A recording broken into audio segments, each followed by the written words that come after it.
This is Rolling to Die, special episode 89. It's a Gundam!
All right, guys, girls, and squirrels. Oh, This is Rolling to Die. I'm your head game master and DM, Henry, also known as Mayhem the Heart's Mace. Hey, how you guys doing today? This is Rolling to Die, and this is episode 89. And this is our December special episode. So for this month, we're doing unique D&D. So on that note, I'd like for everybody else to introduce themselves. We have our special guest that's just chilling here tonight, playing other games online, pissing people off. Would you like to introduce yourself, my friend? I'm Bob the Builder. Can we fix it? Nah, it's fucked. Close enough, but it's sent up. And then, last but not least, our head DJ. all and, right. himself. DJ Thunderbase. You know what's funny about that? That was literally the last page of my one DM book for 88 plus episodes. And now we're on a new page, the new book. And start this all off. This is going to be fun. Oh, wow, I already started this page off somewhere before. All right. Episode 89. Gundam. And real quick before we start, you can also now find the new Christmas album called Christmas Feeling, available on all streaming platforms. That's awesome. And I'm being Heavy Arms. And you're Shenlong. And also, I had other ones, so I'll be also doing Death Sight while you are Star Master. We also had our other ones, so we'll set those up. And the other guys that people will be joining us later when they are free and they have time. Some people are right now doing some movie business and some voice acting somewhere else right now. The rest of the guys, girls, and squirrels, if they join, it'd be awesome. If they don't, hey, they got something cool to watch and learn from next week, because the rest of the guys will be here next week for more stories for our next episode of Gundam. This one is our special for SD Gundam.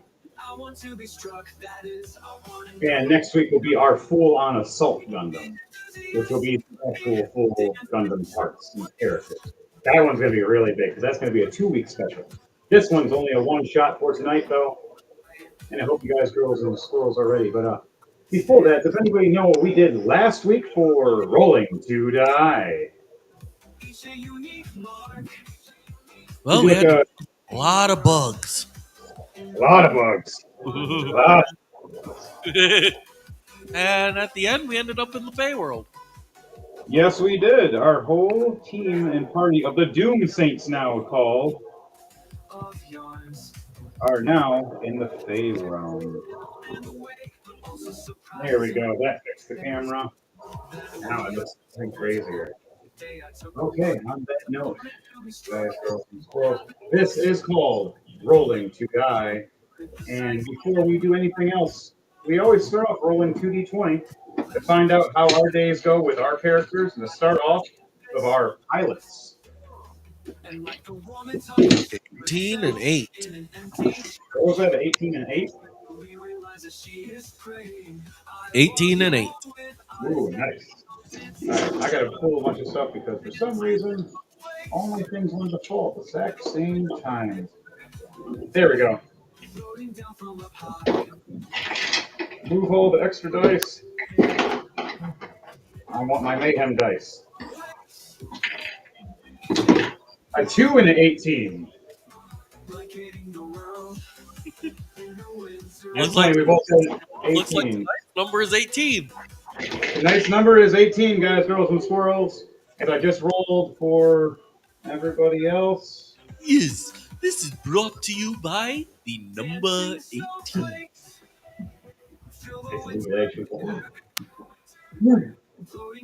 And on that note, for Rolling2Die, everybody, the premise of last week was the Doom Saints finally cleared their name with the Dwarven Keep and their kingdom, with the new king, Deadaxe, sitting at the throne and stating what they did wrong while Slamhammer stood there with the Executioner Hammer. Because the Deadaxe is usually the one with the Executioner Axe, but you know what? They switched it up this time. Now this one's the king and this one's the Executioner. Oh no. And let's just say Slamhammer is a lot more of a messy executioner than Deadaxe. Oh yeah. It's like that guy that used to squish watermelons. People had to throw a bunch of clear plastic all over them to make sure they don't get splattered. Because boy howdy did he splatter that elf's brains over everywhere. But he deserved it. And Mayhem, Valnir, Verlin, Zenta, and the rest of the gang, and Lunal spoke their piece. Was correcting themselves from the dwarves and apologizing accordingly, making sure things were done right, as something tragic happened and these large and gigantic insects from this demonic creature from another realm summoned and brung them all forth. As they swarmed the rest of the dwarves, as we got as many as we put out safely, as Thordak himself brung back all the rest of the dwarves that were slaughtered and slain through the mishap of the doomed saints on the mountain. They were all brung back in front of the new entrance of the mountain, which happened to be the entrance to where the Fey realm was. After all the rest of us vacated and took down the entrance to the mountain, we filled it and flooded it with water and froze it, turning the whole mountain into a giant ice ball inside. Anything that was living is not anymore, and it's now a giant insect sickle. You guys defeated the Hankenstein also got sent somewhere else. Hankenstein did. Hankenstein and his companion got sent to another area on the world. Let me tell you, they weren't happy. But they were happy he wasn't going to be executed by his son and his nephew. So, he got sent back to one of his old keeps, Hankenstein, and regrouped. Now trying to find a quest to hunt and find Mayhem, the Heart's Mace, his son, and his granddaughter and grandson. Finally have that family connection. After realizing he was not going to stand down, Mayhem and his cousin, Valnir Nighthammer, stood their ground taking them both on at the same time, 2-on-2, until Valnir has a smart idea using his Well of Many Worlds. Instead of executing his own family member for just following a job, and instead of helping him and sending him somewhere else instead. We all ended up in the Fey world. Lunal showed her special gift of these magic door handles to a giant 3-pronged mushroom-looking mountain, you would say, that turned into an actual giant spider with mushrooms growing off its back that are gigantic. Like, this is a colossal spider that was a couple hundred feet wide and probably 70 to 80 feet tall. Not including the mushrooms on its back that made him a couple hundred feet. But it's now our moving fortress for the Doom Saints and the Dwarven Kingdom. They're moving across with this giant spider that is now controlled by Deadaxe, with a succession of animal handling, as well as the royal keep. As they hung and hanged people that were naysayers of Deadaxe and Slamhammer. The rest went on their way respecting them as a year went by. And in that year, we'll tell what happens at next year, when it is 2025. All right, guys, girls, and squirrels. That was the synopsis of what happened for Rolling2Die for the year, as everybody worked together and survived, and we'll come back anew. Until then, we're in a different world. You could say it's maybe the future of this world, thousands of years from now, or it's the past. This world could have changed many times over. Nonetheless, us sitting here in our cockpits, my character's still going with, I'm going with Mayhem Crucial. And that's what he's called, is Mayhem Crucial. And he is a pilot that is a mercenary, well known for his gunning support in Daka Daka, with his wife and his cousin and his other friends that go on missions. At one point in time, they were paid by the GM Army to help them, but the GM Army never paid them. The GM Army sent them on a death mission, hoping they would die after succeeding their mission, taking on the Zeons and destroying their main base. As we landed, what is your character's name, Devontae, for the story? My character's name is Damon Cross. David Cross? Damon Cross. Okay, Damon Cross. All right. Damon Cross. And I am Mayhem Crucial. Other one. You went past it. Come on. All right. Mayhem Crucial. Damon Cross. Lunal Crucial. Get word from a Zeon commander. Circle.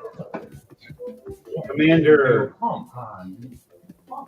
Char Devro. That's what we'll call him. Char Devro.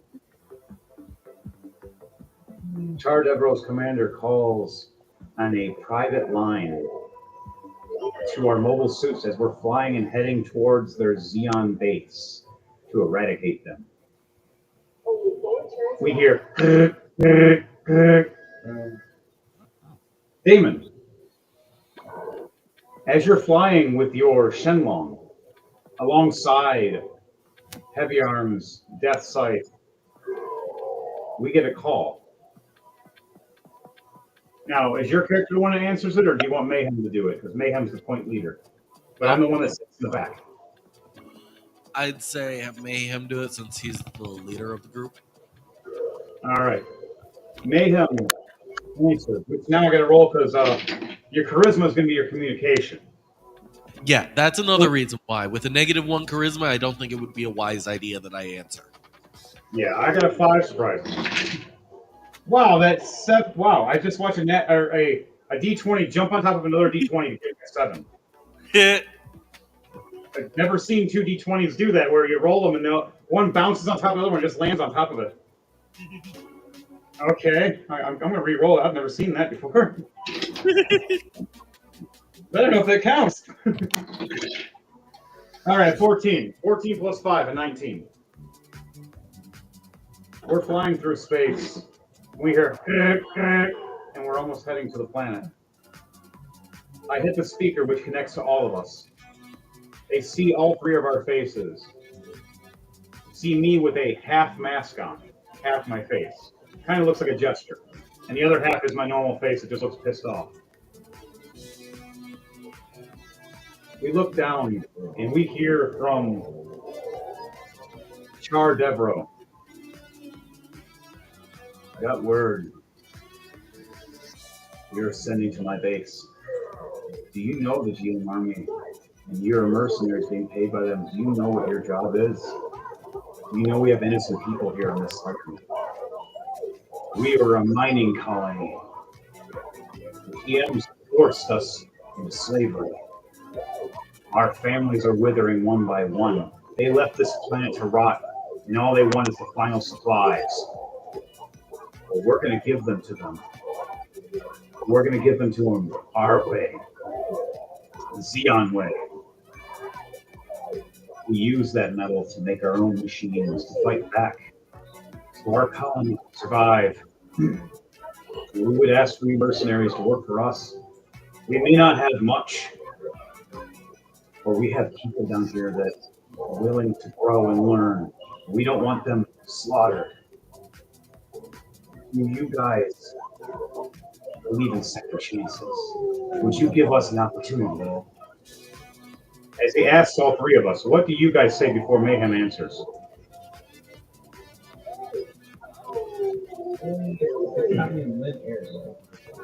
What do you say, Devontae, as Damon Cross, as you hear this? Yes, we're heading to the first checkpoint. We have to hit 2 checkpoints altogether before we land. So, what is it that you say first, Damon? As he asks this about helping them instead of destroying the Xeons, aiding them, as the GM Army has lied and used everybody to gain their resources for their own personal army. Technically, you're talking to your... I don't really know what would be said. Oh, yeah, you're a mercenary type character. You know the jobs, but you also hear him pleading about there's women and children down here, and that he's trying to do everything he can to make sure they're protected. And the GM Army has sent a death wave prior, and barely anybody got out last time. All he has left is just the innocent people and only a few soldiers left, as he is explaining to us. And they're coming with an eradication squad even after they sent us. Now that he said that, you catch Mayhem's attention in the screen, and his eyes light up. And Lunal, as Lunal's hitting the communications going, they are sending someone. They're sending another base. They're sending several suits, all high advanced. Why did they send us then? They don't need us if they're sending an eradication squad. What was the point? Mayhem goes, I think they wanted someone to put for the blame. We're just mercenaries. If we showed up and eradicated things and they came here destroying everything, they could use it as propaganda. We were attacking them. We destroyed everything. And then they killed us because we destroyed them instead of having peace. They don't want peace. They just want to use it as propaganda for their war. Mayhem looks over and looks back at the charts and sees the scanning and realizes there are a lot of children and women on the planet they're about to land on. As you guys reach the second marker before you start getting to the destination. As our suits are flying through to the atmosphere and our suits' armor is heating up from the heat of the high velocity and density of the planet. I want you to do a perception check with advantage for me, Devontae, as your scanners are maxed out. Same for me and same for Lunal. Nat 20 for Lunal. Right, Mayhem got a 12 plus 6, so we got 18. What'd you get? Nat 20 plus 1, 21. Nice. So Luna with a 24, you with a 21, and me with an 18. Both of you vote with a nat 20. As we come down, you look on your scanners, and you see where their old base was before they moved it. Ruins, destruction. A bunch of GM Army soldiers and machines destroyed, and Xeon destroyed all around. You've seen buildings and even a hospital devastated by a GM soldier that was landed right onto it. You realize that you see the scans picking up different life forms of different sizes of women and children and adults and men, soldiers. As the scans are popping up on your screens all around you as you're flying down as the heat is hitting the machine. While the heat is hitting the machine, I need all of us to do a constitution save for the heat density to make sure none of us pass out while flying down through the atmosphere to the planet. You do a constitution save with advantage, please, because you have a specialized Gundam. All right, Mayhem got a nat 20. Thick armor. Moon got an 18 plus 4. All right. She got over 22. What'd you get, Devontae? What are we rolling? It's a constitution save. Your mobile suit is increasing in heat, so the cockpit has just jumped from 75 degrees to 115 degrees. And is rising all the way to 140 on all of us. Okay, so just a regular constitution save then? Your constitution save with advantage because your mobile suit is made of Gundanium. You have a 12 plus 6, 18. 18 is a succession. You needed at least a 16. I say, fuck it, choose who fuck you over. I know he has a blue belt. She can still ball. So, you land as your suit heats from a green, it turns to a green back, but it's originally a dark green that looks like it would be invisible in the forest or in space. But out in the desert, you're kind of noticeable. But your suit when you first land is a bit red looking at first from the heat, as well as Mayhem's. Even though he was originally bluish purple with his mobile suit, it looks a lot redder right now with the heat. And same with Lunal's, even though hers was all black. The wings open up and cool down the suit. And she has the highest armor rating out of all of us because she has the Death Scythe Hell defense wings. Mayhem is their Daka Daka. And you are a jack of all trades, Devontae, with your pretty much everything. You have your close range, medium range, and far range. I just have far range and close range. Technically medium too. All right. On that note, we land down on the desert. As Mayhem states, we'll talk with you. I would like to have a chance to know the truth so we don't have war. As his mobile suit lands down, towering over one of the decayed Xeons that was left standing but damaged. Mayhem looks over with his suit and scanning. Oh, right, a 19 plus 8. He sees the army waving and trying to contact. He heads over there with his mobile suit and lands down slowly and quietly near the water and the small building that's left with an underground base with a bunch of terrified people.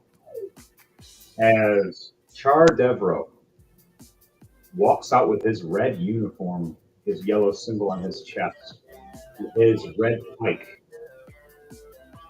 He looks over. Now, Char Devro, do you want to say something or do you want me to say it for you? Go ahead. All right. Greetings, mercenaries. I read the information. You guys know what's going to be coming here soon. I assume you know what's going to happen. As Mayhem looks over and goes, they're trying to set us up. I don't appreciate that. They didn't even pay us. They said they would do it after the mission, and I didn't believe them. Char looks over going, In that way. Come on. we don't have much, but we have honor and respect, and we will always be appreciative of I'm you. so perfect. We only have this little bit of gold left. As Mayhem gets out of his mech, and so does Lunal. Do you get out of your mech too? Yeah. All right, we all have our mechs drop down to one knee apiece. Our mechs, how does your mech drop you down? Mine is going to reach his hand out to its chest and have it land into my hand and put the hand down on the ground. What is yours going to do? Or are you just going to jump out in a really cool way? Mine basically goes down to a knee but lowers his chest down as low as he can. And then opens with a hydraulic system moving me out enough to be able to jump off with ease. Yeah, so you drop down to your knees with your Shenlong custom. You lower down your chest as you see the opening part lower down.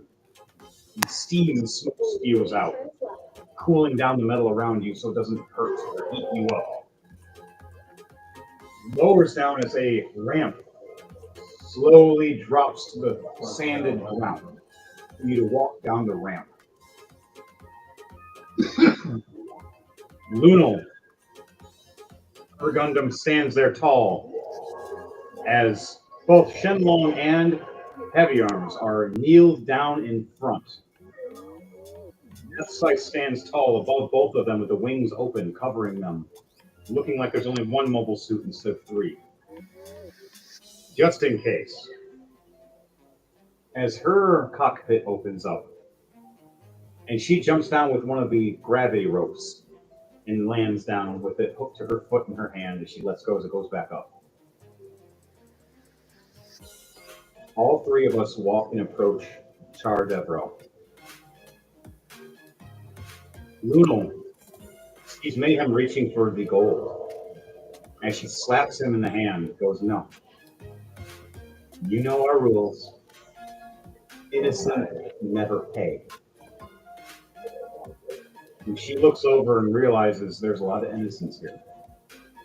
As she sees medics trying to run and make sure people are okay. And she goes, we're not supposed to be this war. This war wasn't supposed to happen. These people will turn into slaves and have to fight back. What happens if we don't? Mayhem looks over and agrees. We don't need your money. You tell us when they get past the first marker, and we'll prepare ourselves. Once they get to the second marker, we'll stand next to you. When they land, they'll learn their lesson if they do not back down. What do you say, Damon Cross?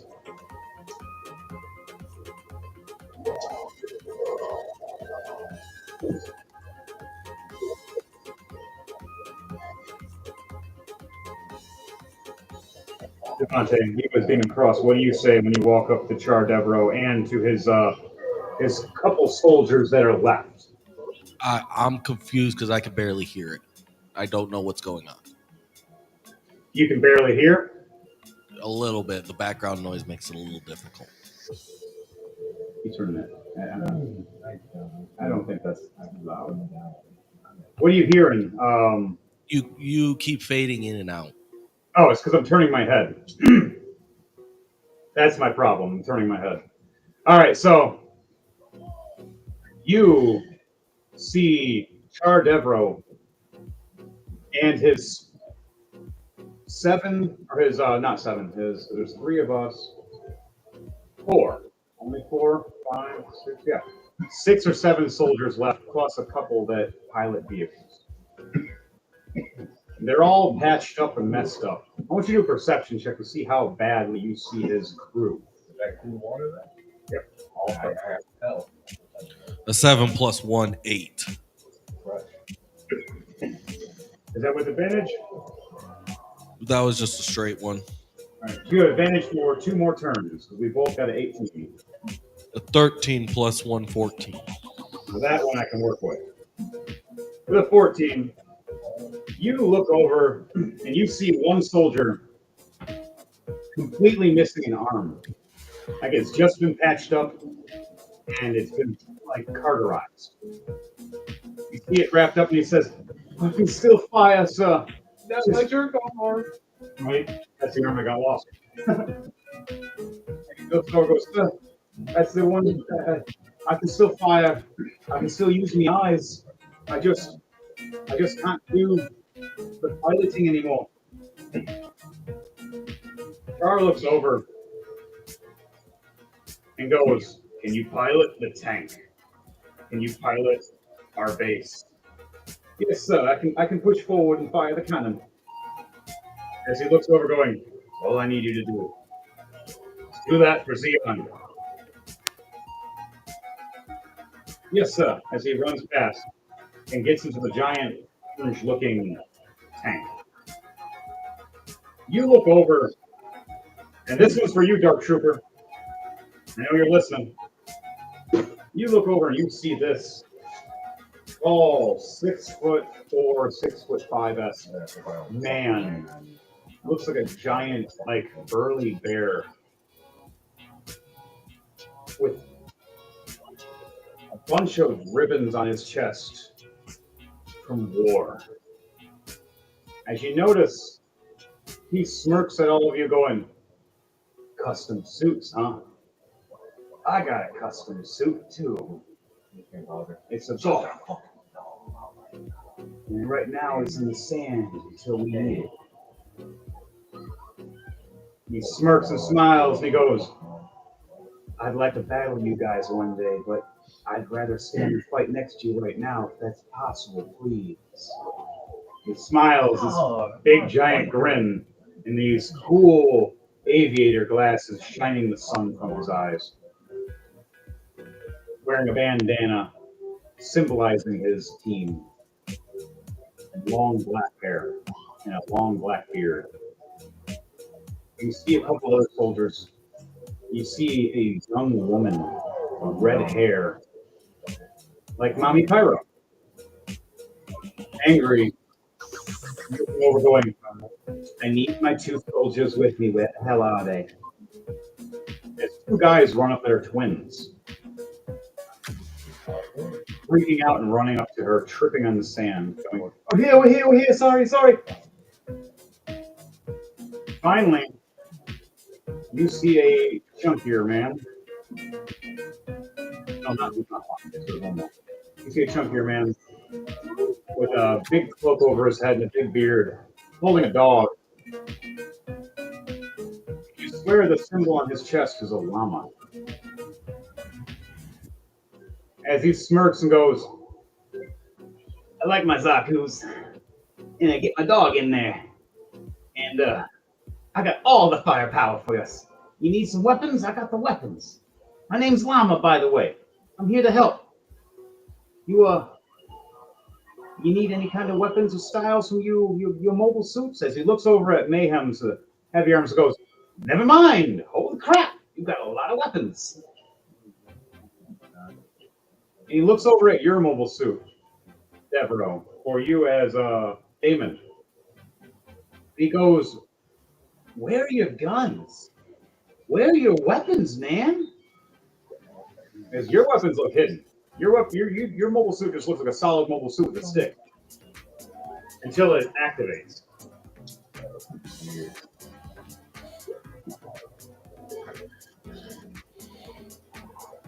What's happening? So, All Damon says is, "They're there. You just can't see them." he looks over at you and smirks and gets real close and goes, "You're the sneaky type, aren't you?" You could say that. I got something special then for you. You can equip into your suit. As Luna looks over, going, I thought I was the only one that had one of those. As Mayhem looks over, confused, going, what are you guys talking about? You see Llama walk over to this cart and pull it to you, even in the sand with its tractors.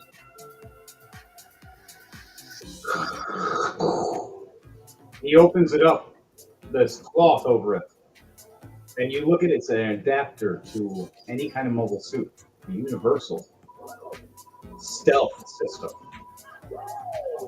It allows your mobile suit to go invisible until attacking.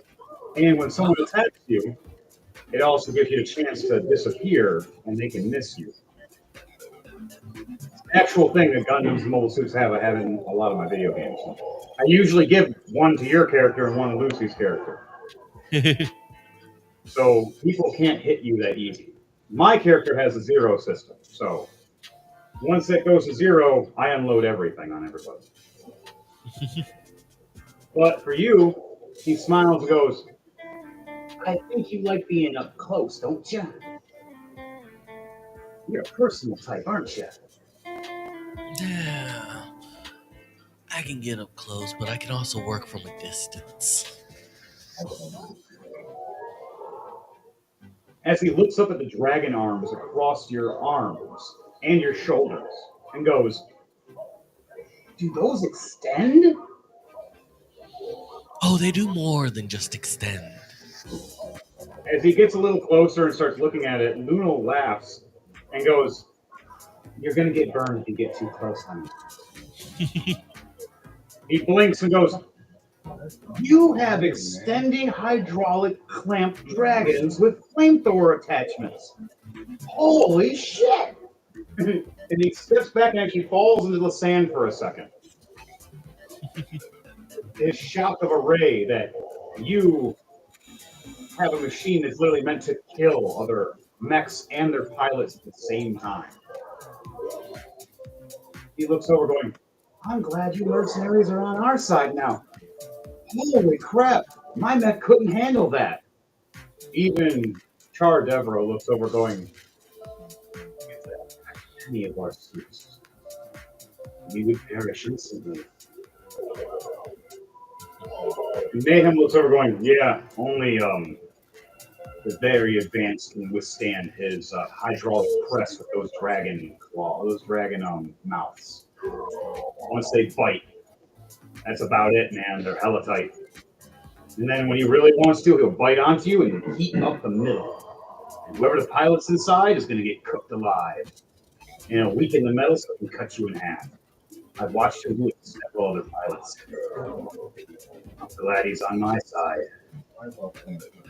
Even though my character has a lot of armor, he doesn't want to risk that chance of having himself being cooked alive in his own suit.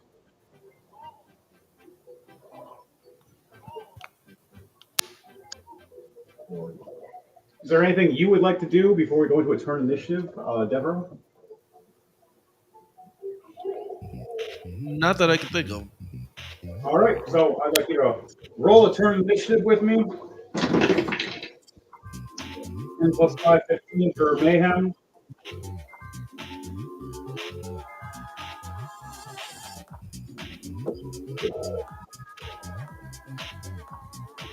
What did Luna get?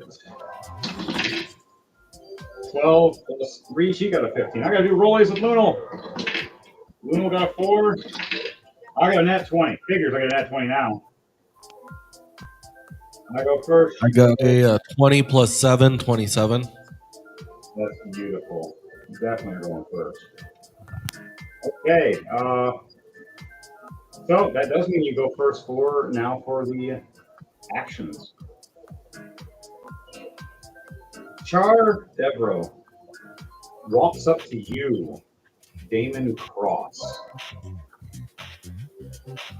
I heard you're the specialist.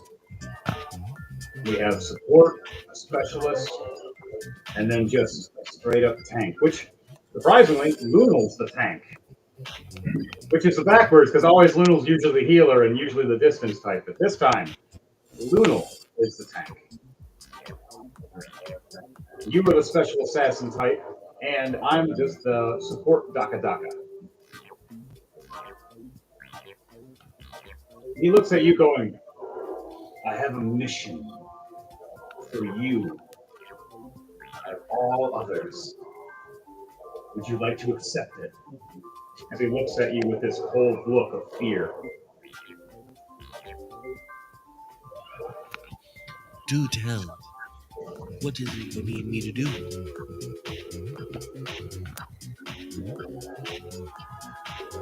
They have a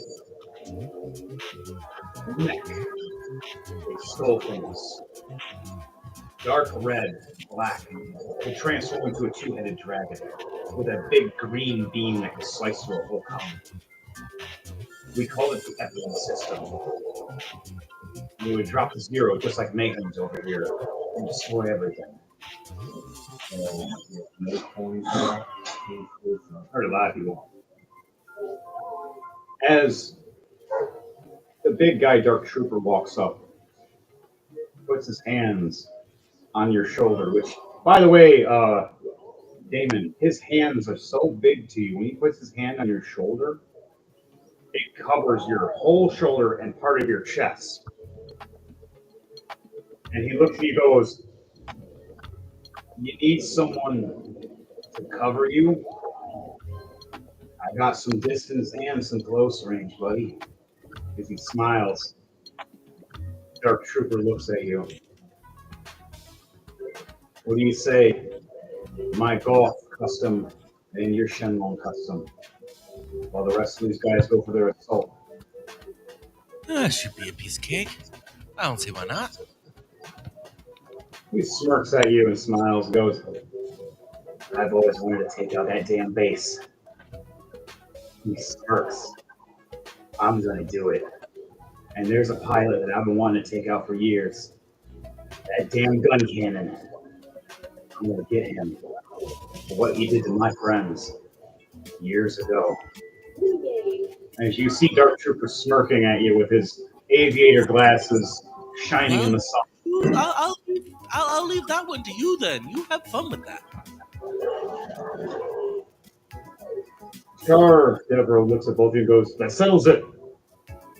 You two go after the red mobile suits when we get to the battlefield. You see Mayhem look over going, I'll have you support from the back. Just stay out of my way. I'll warn you if you're in my path.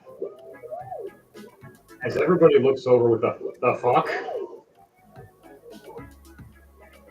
and as Lunal goes, please no accidental family kills this time. Hey, when my hatch is fully open, you better get the hell out of the way unless you're tough enough. As Lunal smirks and goes, I'm the only suit that can withstand that. As he just shuts up for a second quietly as his wife pats him on the head. She tippy-toes to pat him on the head.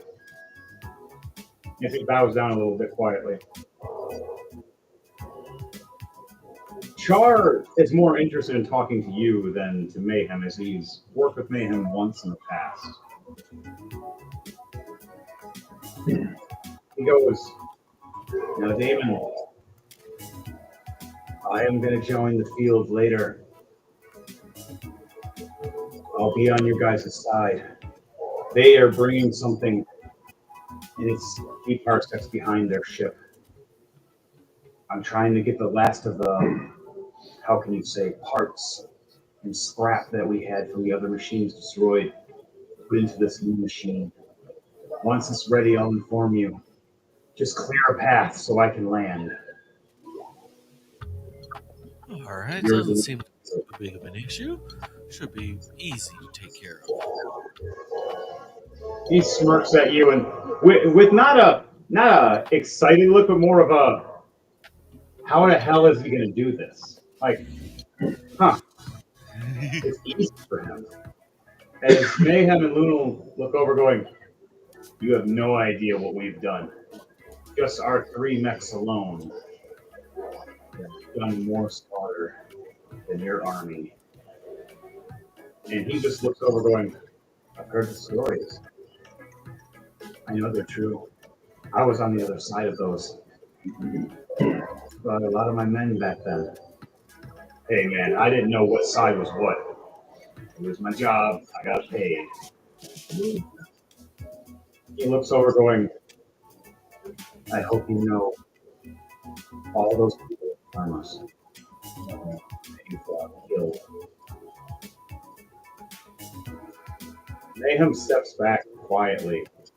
And for once, even you, Damon, you've worked with Mayhem for 15 years now on missions. As when you first started off, you started off with a basic mobile suit, just like you did. If you walked around with a basic Sergeant Leo class, and you walked around with a Space Leo class, you guys back to back many years. You knew he was fearless in battle, but he was always keen on not trying to take out the innocent. He's always keen on trying to protect the farmland, as he was with the farmer. And you see in his face, instead of arrogancy or proudness or strength, you see fear and something in him that you've never actually seen before, tears. As you realize he feels the pain of it, realizing he took innocence when he shouldn't have.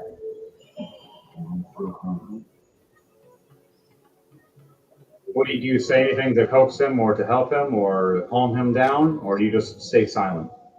I just stay silent. Damon, with his stoic look, standing there in the shadows behind him, watching Mayhem, you just walk away back to Char. As Mayhem gets coaxed and talked to by Lunal for a minute to calm down. As the other troopers walk up to him and explain it's okay, as long as you help us now, it's all that matters.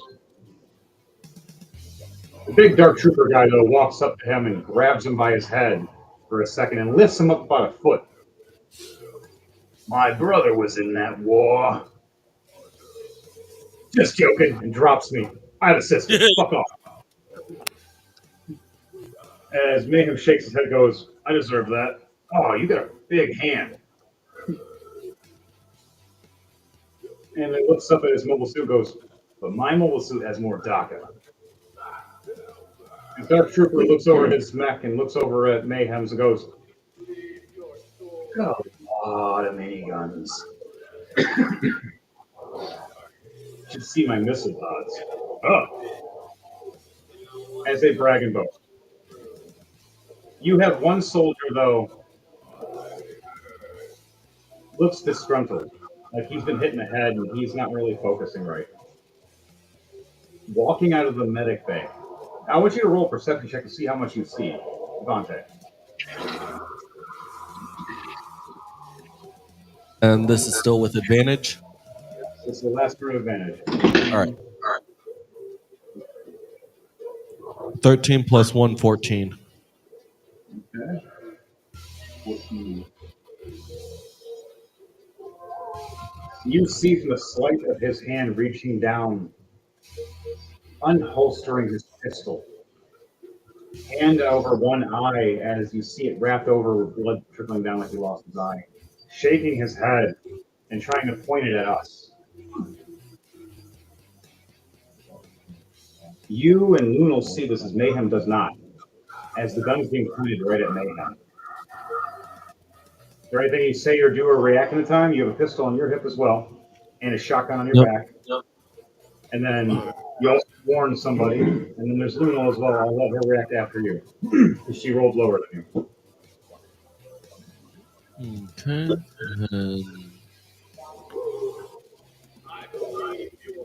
I will shoot my pistol, aiming for the hand. Trying to shoot the gun out of his hand?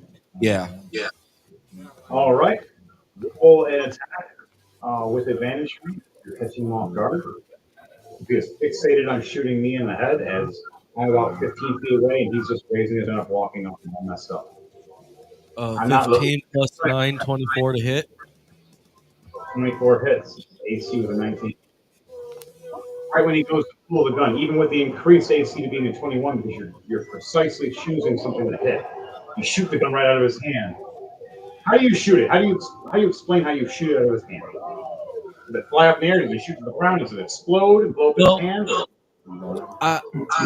I have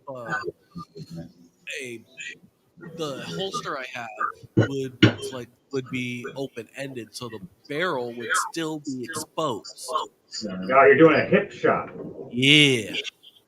Classic. I love Indiana Jones style. Just pow. And you hit the gun. It flies out of his hand, hits the ground. Bullet jammed into the hammer. Broken now. Useless gun now. As you went right through into the right spot. As it did explode, but it didn't explode in his hand. It got out right in time. The rest of the soldiers look over. Lunal's reaching for her gun. Hold on, soldier. Hold on. White. They're friendlies. As you hear him say, "Killed my family, you prick. I don't care about what armies, what," as he pulls a grenade out. I'm going to give each one of you a chance to react because you have a 27. I have I have 2 attacks per action, so I could shoot. What is your second attack? As he's pulling a grenade out and raising it up as he pulls the pin from right here. At this time, so you said he's pulling it right by his head? Yeah, he's grabbing it right here. He's pulling the pin and about to chuck it. It's right I'm here gonna right shoot now. the grenade right there by his head. All right. Roll for Nat 20 plus 9, 29. Oh. How do you want to do this? When this bullet flying perfectly into this grenade right next to his head as he pulls it back to chuck it.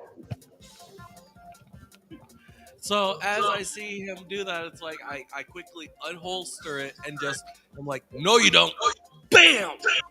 Gave you a warning shot. No more. You fire it perfectly and precisely. Right as it's in his hand, he's about to chuck it forward. The bullet hits. Slow motion. You see it expand out and explode as you're watching it in super slow how fast you pulled your gun and got ready. Everybody else sees woof, big old red mist of explosion. Everybody goes, "Holy shit!" As the nurse going, "He wasn't mentally right. He's dead." But, well, he wasn't mentally stable anyway. Sorry. I looked away for 5 seconds. More like 30. Shut up! So, Char looks over going, Mayhem is kind of wanted and hated by every army. Mercenaries like you guys usually aren't looked good on because you always jump sides for pay. But he was the worst until he met Lumen here, which I understand. As his wife walks up to him and holds his hand as it's the medic. Your suit's almost ready, honey. She's not just a medic, she's also a techie.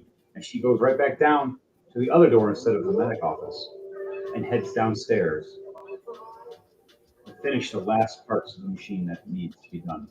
As you see Llama getting his hover carts ready, loading in some armor and parts you've never seen before. Would you like to do a perception check to see what those parts are as he's trying to load them in?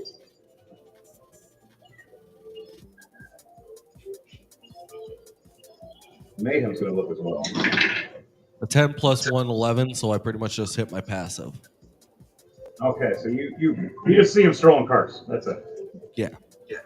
Mayhem, though, with a 6 plus. He looks over. Huh. Those are a lot of energy cannons. I think he's going to really fuck something up today. He sees the energy cannons, notices it's numerous. and a cooling system to make something big stay cool for a long time. He mentions it to you and explains it to you. You know how your cooling system for your dragon arms are? Yeah. Times those by 10. Oh, geez. Yeah. Whatever the fuck this guy's gonna pilot is huge power.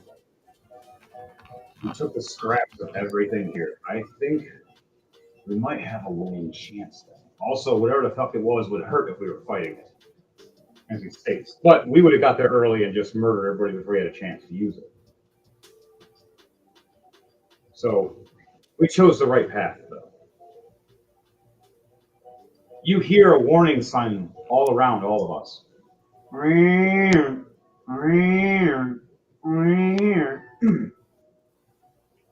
First passway has been going, sir. Blockade has been shot down. What do you mean? They didn't have a chance. How the fuck do you know? Because they're at the second blockade. As we realized, the first alarms didn't go off at all as we were having our conversations. I rolled for it and nothing happened. They already made it past. They're about to be getting into orbit soon if the blockade can't hold. That's going to give us 4 turns to get ready. I rolled an 8, but it's halved because of speed. So, you see Char look over going, I'm going to get ready. Can you guys get ready? We need people to hold off. We have the tank over there. Can you guys make sure it holds? If we lose that, we can't get off this planet. It's the only firepower we have right now that's strong enough for this white base, is our orange base. You see Mayhem already running to his heavy arms. Jumps up on the hand as a hand raises up and puts him in the cockpit. You look over and see Lunal standing on her foot rope, and Lunal gets pulled back up, back into her death sight as the alarms are going off. The second blockade has just been shot down. I get back into mine as well. All 3 of our eyes of our mechs glow green and light up. Well, you know what? Because it's a custom Gundam, what color eyes does your Shenlong have? Like, I want to know what the color your actual Shenlong looks for me, is what's your paint scheme and your eye color glow, and your beam weapons glow is. The beam weapons glow is like almost like a salmon. Okay, so it's a salmon now? And the where the blue markings would be on the original would be gold, and the eyes would shine yellow.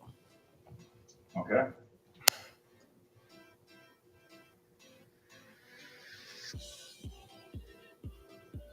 So the eyes shine yellow and glow. What color body fully? The main base of the color is originally white, red, and gold. White, red, and gold. Okay, so mostly red with a white outline and golden trim. As you see it stand up, the eyes glow fiery orangish yellow, like your eyes are on fire when you look, like a dragon's eyes. As even the eyes on your arms and on your back, that are your dragon extension arms, all glow the same color.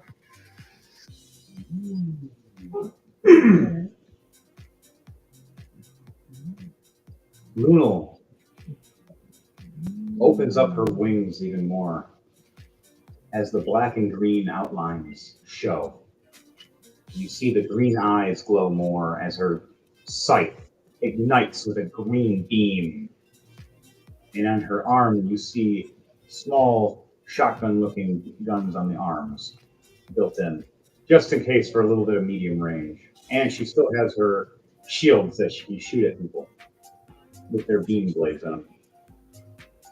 And then her Vulcan guns on top of her head, of her mobile suit.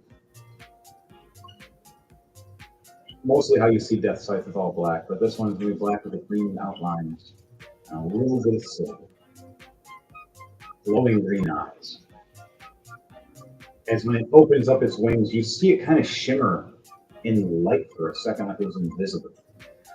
And then it came back. That's the stealth suit. As yours just got locked in, as you hear Llama going, "All good, buddy! Push the button! It's that weird looking teal thing. It has a llama on it. I'm an asshole. Everything has a llama." He walks away. You push the button. Push the button. You push the button. You notice your suit goes kind of translucent. Like, you notice the eyes glow more, and instead of it being like just like normal invisible, it's like a reflector turns on around you. Like you became what's around you. You look like the sand now and the air. Because the only thing that's a hint is the fiery eyes that anybody would think that just look like fireflies or something moving around, depending on the distance. Mayhem's mobile suit finally stands up. Mainly, originally, the Heavy Arms Customs mostly blue. We don't make it purple, royal purple, dark. With green outlines instead of those light blue ones. Green eyes. And you see all the DACA. Double miniguns on the right and the left arm. And then 2 double miniguns on the left and right shoulder that have special mechanical arms just for raising poetic turrets. You notice a small shotgun on the back of his back for just in case, and then a backup beam missile,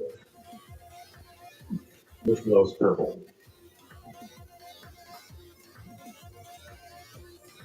Our suits raise up as the orange tank flies past. Come on, get on! You see Mayhem jump up, which I need to do athletics or acrobatics now with my mobile suit. I get a plus 11. 14, so 25. I jump up, spin around, and land right on top of it.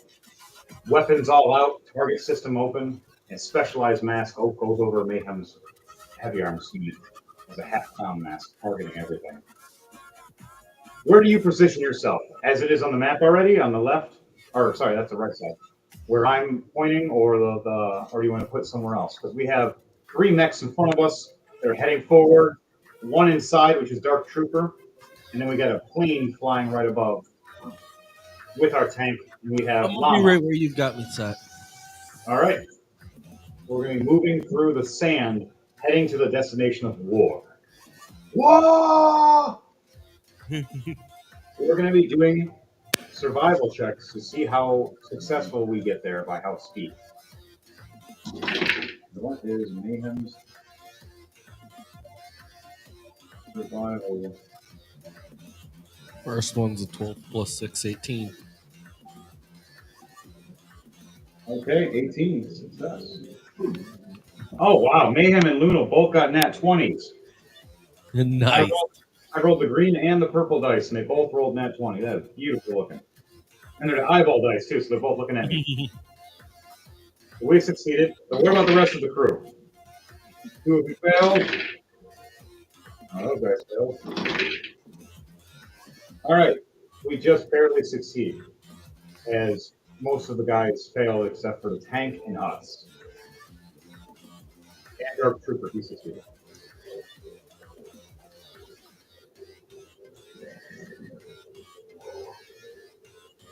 One more survival check to see if we make it before they do. Oh, this time for me, it's a 4 plus 6, 10. Mayhem and Luna succeeded with a dirty 20 and a 21. An 18 in there for and a 13 with a 5. So that's another 18, so another 23 with that one, and an 18 for that one. All right, we succeed. We make it there before the white base lands.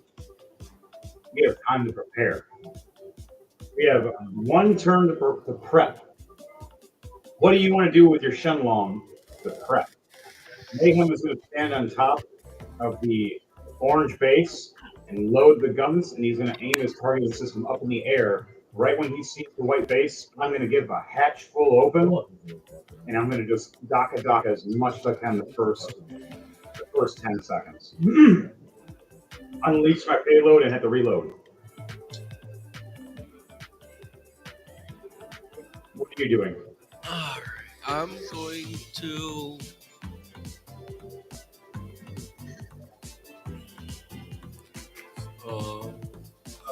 Where exactly on the field am I? It's hard to see.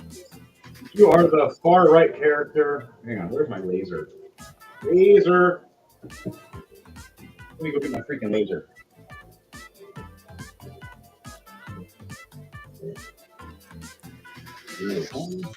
Give me stats, please.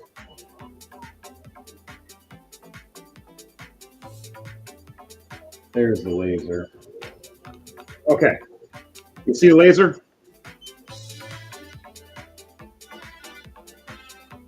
You are right here. I will pull you up and show you see. Right here. Look at how cool you look.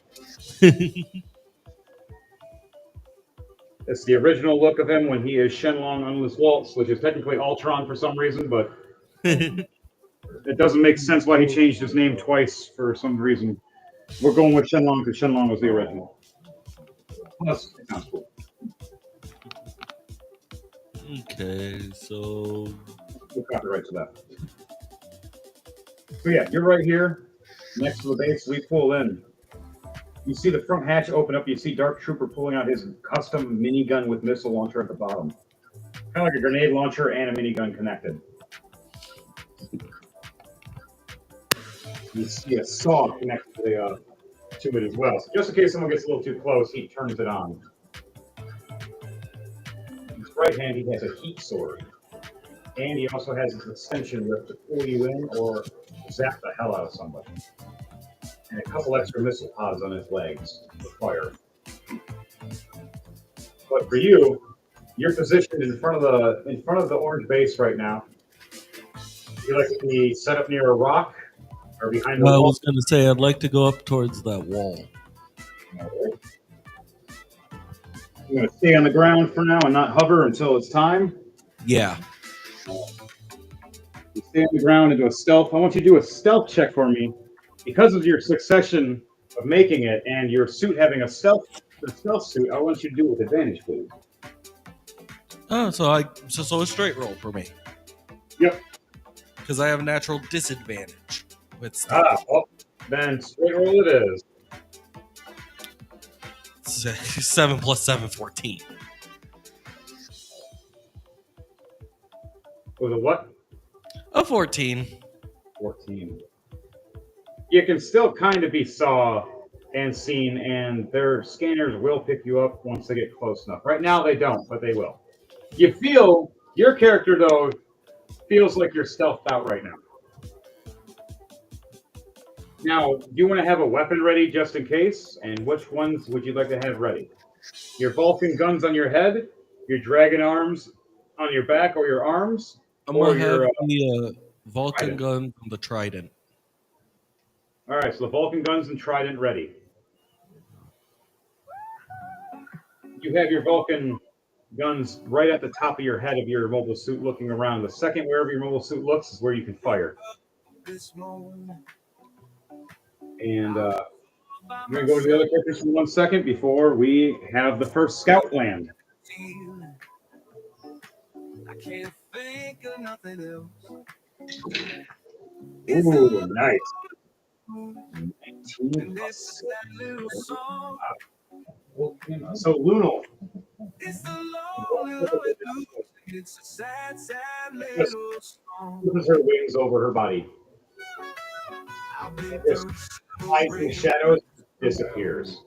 Right under the eye. This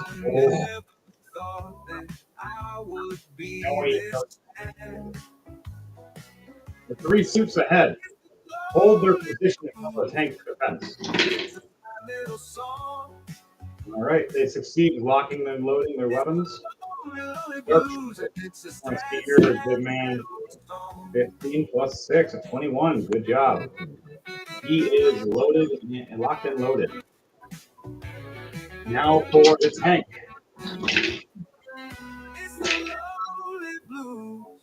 Okay.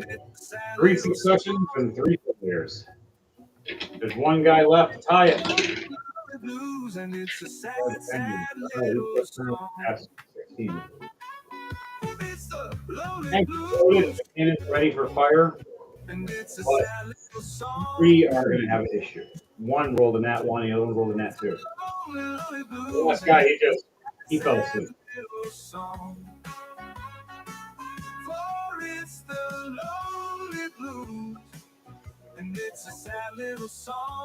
So, now, for you, Devontae, I want you to roll a perception check with your mobile suit being the closest as your scanner starts going off. Goes, 14 meow. plus 1, 15. That's just enough to see. You look up and notice on your screen this little red dot, and you see out of the clouds from the red screen of your camera a small red, white, and blue looking ship flying down fast, targeting as it tells you on your system of your screen, target locked. You realize you just got targeted. It fires with a 19 as your AC is higher than that. Yeah, my AC is a 21 right now. And with your cover, it gives you a +2. You're at a 23 right now cover. He fires again with a 21 and misses. Fires again with a 20 and misses again. All pissed off. All these rounds around you and a couple missiles hit the wall. As you look up. And now his turn is over. He doesn't get a chance to contact and warn anybody because he used all his turn to try to kill you. You have a chance to make it still stealthy. And it's your turn with a 27. What would you like to do? I am going to fire back with the Vulcan. All right, Vulcan guns are going to be a 15 plus your d20 roll. Okay. And because of the position you're in, you have an advantage because he is flying right at you. And you said it's a plus 15? Yes, 15 plus Okay. your Okay, so 14 plus 15. So 29 and 20. His AC is a 24.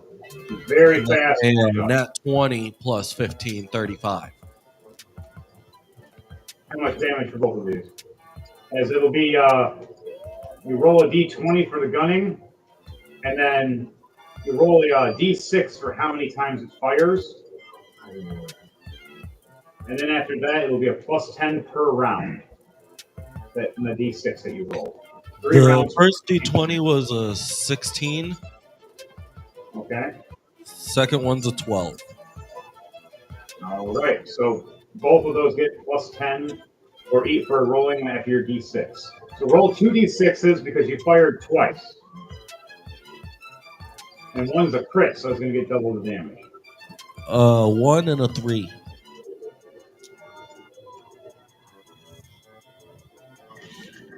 All right, 1 and a 3. So one fires successfully once. The other one fires 3. So that's 30 plus. And the other one's 10 plus. So 10 plus 16 and 14. So, and then for the other ones, it's going to be 30 plus 16 and your 12.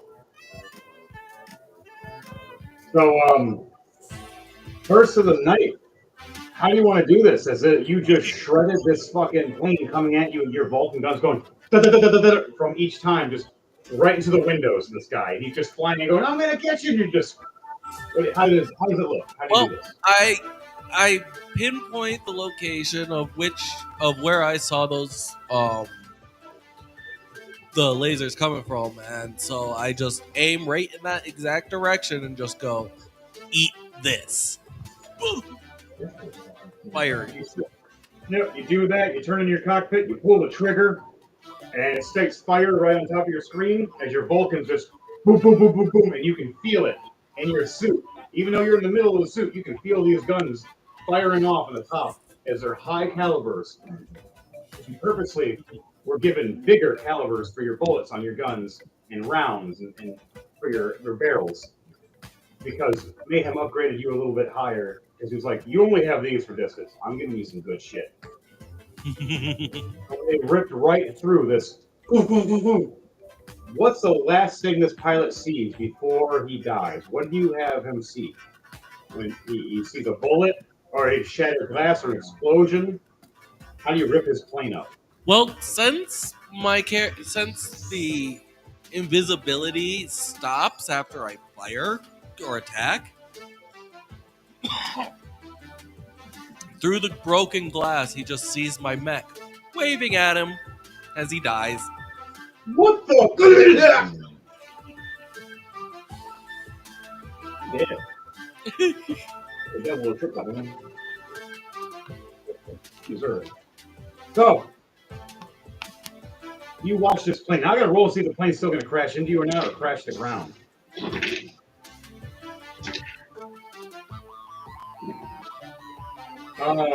I need you to do either an acrobatics or athletics check to see if you're gonna dodge this plane. As it got a. I just rolled a rolling to die, nat 20 and a nat 1. All right, you get to choose how this looks. You want to just catch the plane? You want to slash it? You want to get it out of the way, or you want to make sure it doesn't hit any of your teammates? Since I've got my trident, I'm gonna stick it on the end of the trident and just chuck it. Oh, nice! You're gonna shish kebab this thing and just catch it like a fish. Right in the air as this plane's flying right at you. You ignite your trident and just stab it right in midair, and it just explodes right in your trident. And you just look back and go, "I was hoping to have more for dinner," and it's just gone. Big fiery explosion at the top of your trident. It looks like your trident's like a torch right now. So, your turn is you got one more thing. You got a bonus action right now. What is that you would like to do? My bonus action, I'm going to. I'm just going to turn around and let you guys know they're here. You hit the comms. You state to us you're here. Now, what you do is a communications check, which is going to be your charisma. Oh boy! So do that with advantage because you were first to notice. Oh, even with advantage, not bad, not good. 4 minus 1, 3. Oh my god.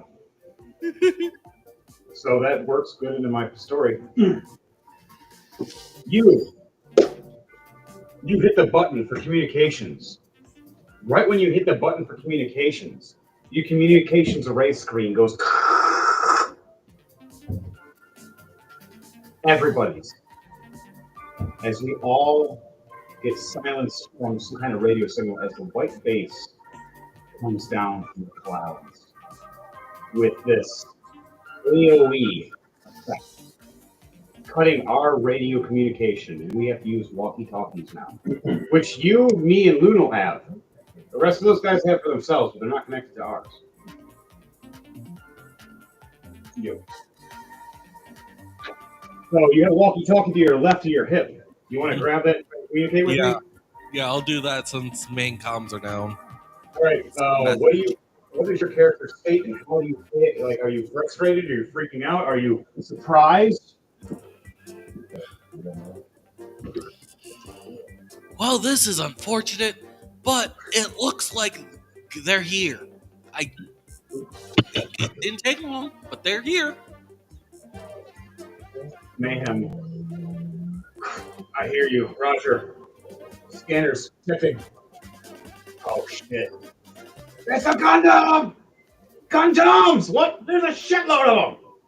Fire! As all you hear is him screaming fire as Mayhem's the first to unleash his round. You want to fire your rounds too? Off your Vulcan gun? Yeah. All right. I want you to roll with me to see who goes first. So rollies. Roll 1d20 and let me know what it is. Nice. 3. I got 18. You see Mayhem, right when he screams fire, just miniguns start revving up really fast and just and missile pods in his chest open up and everywhere else just flying like hell. As you first see the white base get hit, but you don't see it get destroyed or explosions around. You see a force field. Explosions going. Now I want you to roll your guns firing. How does it look when you're firing your Vulcans? You just looking forward at it and everything, or are you trying to look at a pinpoint area? Basically, it's I think more of a targeting system. Yeah, targeting system pretty much where you're looking. So Yeah. the mobile suit, as you notice when you look around, it follows your head.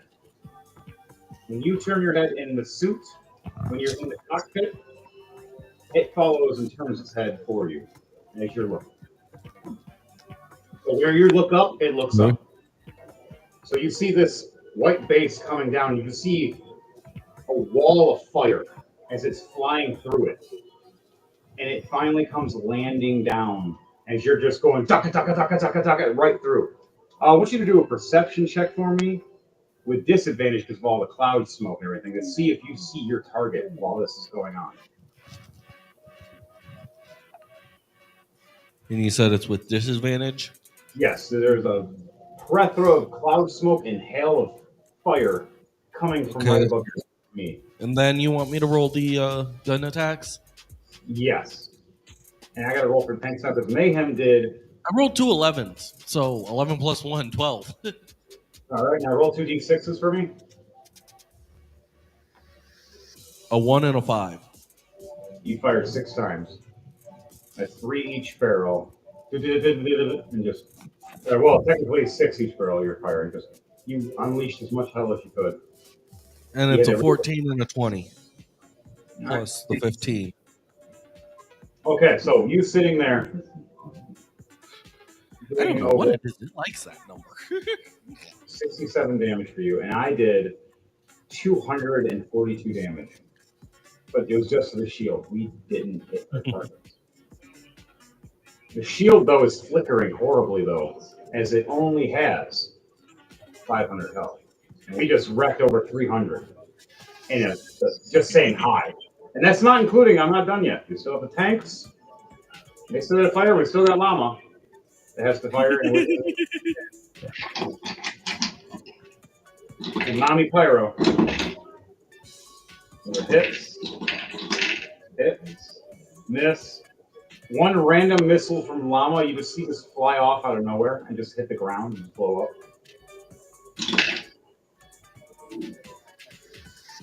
You hear loudly from a speaker, though, because Llama hooked speakers up to his Zaku. I don't know if you guys can hear me, but I can't use my radar. Can anybody hear me? You know, it's not a bad idea to turn on our speakers in our mechs, as Mayhem thinks about that and talks on his for a second. You have your speaker on yours. Do you want to use it, or do you just want to keep yourself silent? I'll turn mine on. You turn yours on. So do you have communication? All right. So when you speak, you want it to sound like you or customize like a scary dragon robot guy? Depending on your choice, you can just switch a button. I'll just go with the dragon voice right now. All right. So I also want you to explain to me what your cockpit looks like. And also, is there any memorabilia or anything that you have just hanging there to remember things that's like makes it unique to you? So explain your cockpit to me, or do you want me to explain mine first so you have an idea?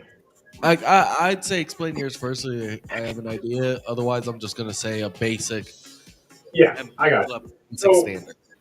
You see a chair that looks like a cockpit chair, but bigger and a little heavier looking, with purple and leather around it, and a cushion for being bounced around, and a belt, like like a safety belt or whatever, like a car seat belt. You see numerous screens, one big one in the front, and then ones in the sides that are smaller all around, and one or two in the top and bottom. You see where the feet are pedals, different ones. It goes forward, left, right, dodge and shift around. You also have the handles where cockpits like a gunfighter shifting around and moving. And they sway and move with you a little bit. Kind of like Big O in a sense as well. The whole swaying the cockpit punch. I added that a little bit in there to have a little bit more movement. A keyboard or anything else unique that'll pop up in front of you. For Mayhem, it's like a one of those glowing ones that just pops up hologram. You can type when he needs to, if he needs to, or push certain buttons and it goes away. Yeah, I'm gonna just say mine's a basic one. You see a little bit of memorabilia and a symbol of pictures and everything in the back of the chair of Lulu and Mayhem, their first meeting with their suits and hanging out, and pictures of you and him growing up and fighting from the mercenaries to the militias to whatever else that we grew up with, to our desert look, all the way to our night look. I even had Mayhem has this cool little just down picture of each custom look we had of our looks, and then our suits right next to it as they've evolved over the years. He likes to keep memories of each one of you guys before, just in case he dies. He wants to look at something. And besides that, a small mini fridge that's locked up on the side of the door for packages. That's what his cockpit looks like. So what does yours look like then? You want to explain how any uniquest colors or glowing lights? Mine has like a green tint with a purple occasionally.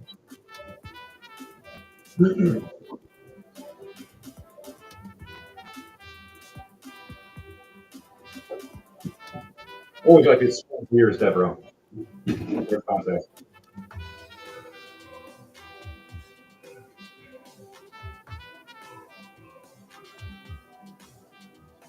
DJ, on your base.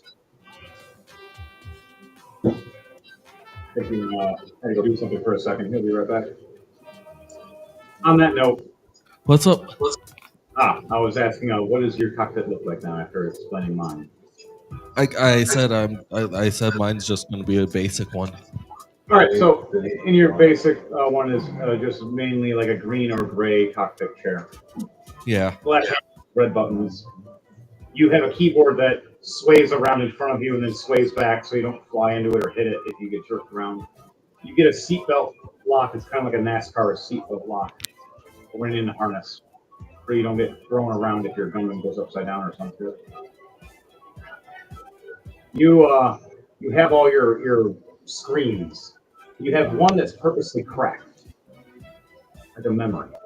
You always left it in there. You never had it repaired. You purposely did that.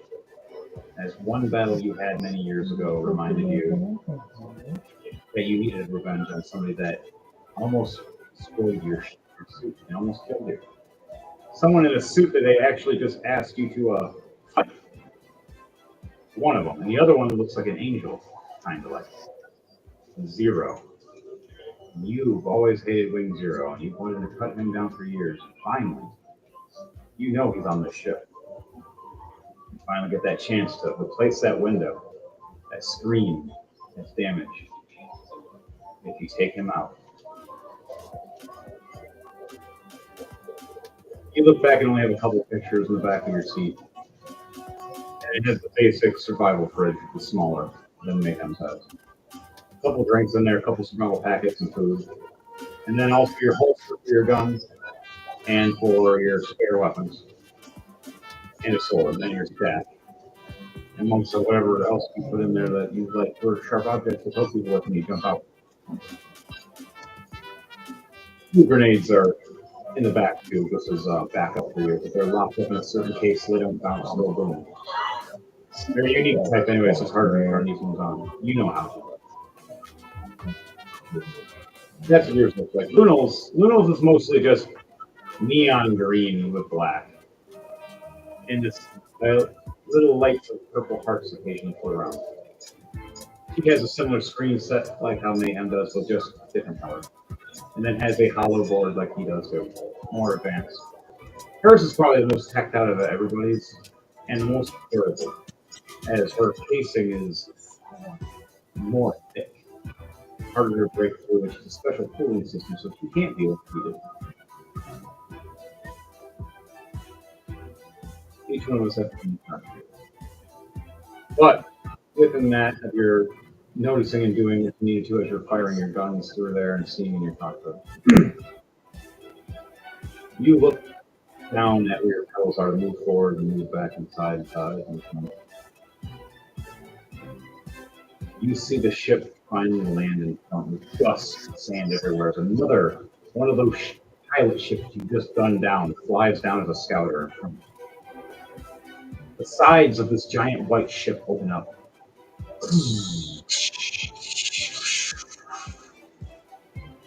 Steam everywhere as the shield is still flickering, still on, but just damaged. You hear on one of the walkies finally turning on the channel. We have our shields up for the orange base. Not as strong as the white base, so we have a 300 HP, they have a 500.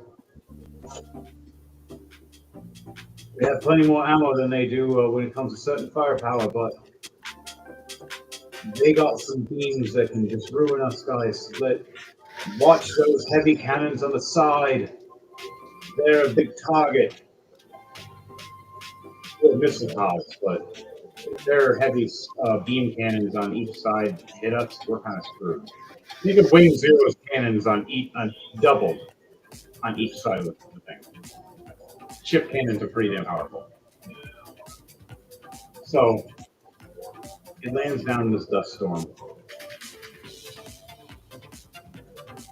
You see numerous mobile suits jumping out. Several. I want you guys to roll a perception check for me to see what you see.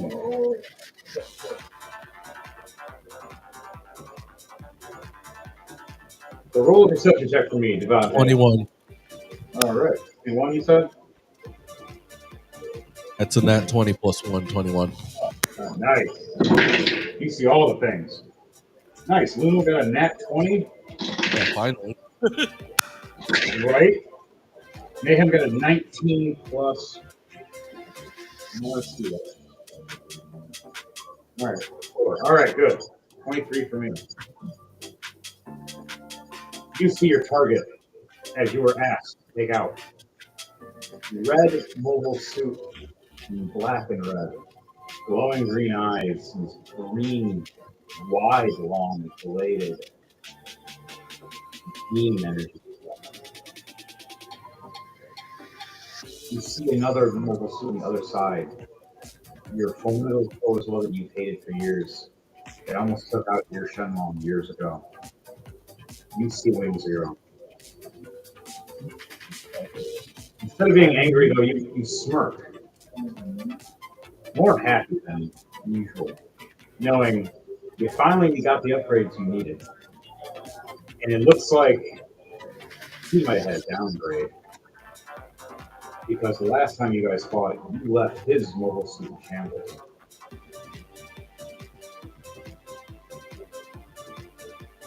You guys see as well a gun cannon walk up as a target. You see a sand rock. You see a M1 Gundam. And then you see a Shining Gundam! I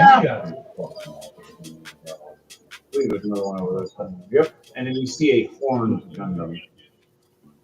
All land down on this base. And right when it lands down, the shield flickers again. You guys do. It is Mayhem's gonna reach his hell in a second, and then his turn is done, and Luna will do her turn, and then he goes right back to you, and then we get to have them do their turn after that, because you got the highest.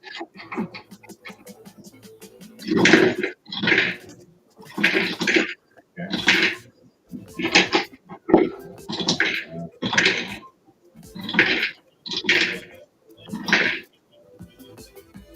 182 damage. Mayhem does to the shield as you see it flicker again. You hear in the walkie though, I need time to reload. My miniguns can do plenty, but missiles, gonna take a minute.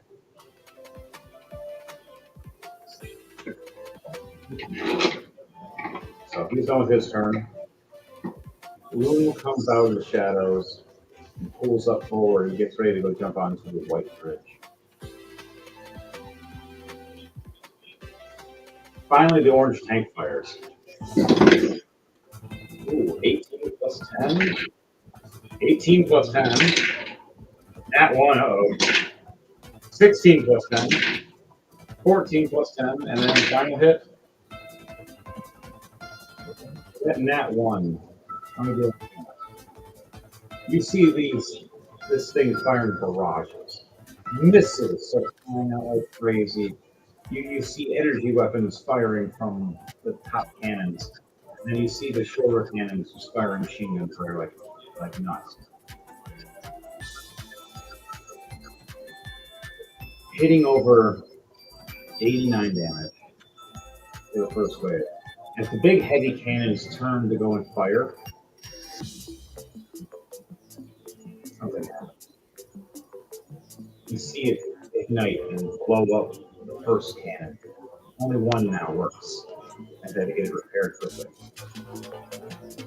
As the whole orange base rocks, as they scream for help for a second, their own ship messed up and something doing this happening. All right, DJ Thunderbase, it's now your turn before we go to white base. The shield is down now, to let you know. It is finally went out, but they don't know it yet. Okay, I am going to. How far away is the Wing Zero from me?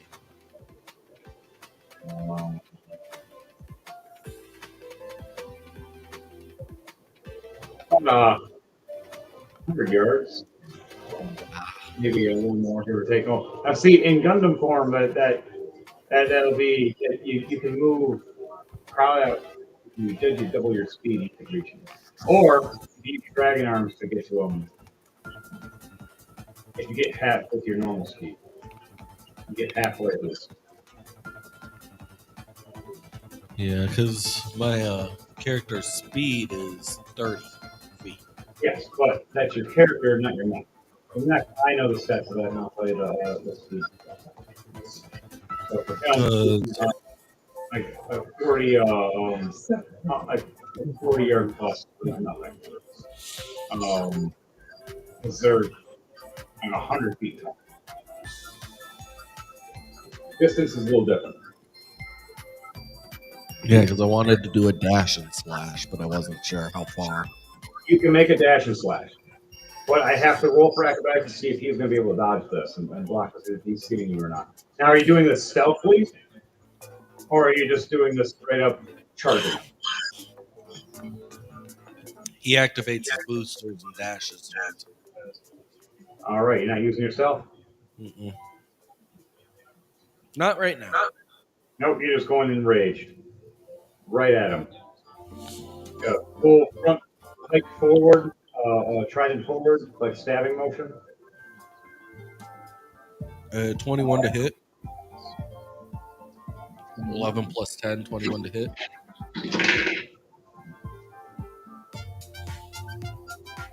You just really missed that. But it gives you a chance to go for another swing. You got a backswing. Your trident does 2 attacks automatically. 26 to hit. 15 plus 11. 15 plus 10, actually 25. That's a hit. Well, you first do a big thrust. It flies back. As you thrust forward, you flip back, you slam down with your trident right after, taking a big armor right off his shoulder blade of the mobile stick, damaging a little bit of the left arm where he holds the shield. You're trying to raise it, and you couldn't raise it fast enough. How much damage are you doing? It's going to be a plus 20. it's your fighter. Okay. It is 12 plus 20, you said? Yep. So 32. 32. Okay. So 32 damage right off rip. You see a big chunk of armor rip off. You see the mobile suit slow down a bit. The eyes flicker, and then you notice the comlinks back on for a second. What? Right. Your old guy that tried to kill you a long time ago. Hey, buddy, remember me? Oh man, I almost killed you that time. And then you and your friends ganged up on our party and almost killed us all. Died for Still you. look worse for wear. What you did to my mobile suit, you son of a... As it cuts off a link.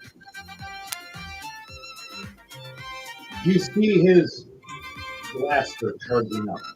His buster rifle. As he was meaning something special just for you. I want you to do either acrobatics or athletics to see if you're going to be swaying and dodging out of the way of this. As it's going to be a wave, not just a regular attack. He's just beaming around. And you are in the direction he's going. 17 plus 7, 24. 24 just barely makes it.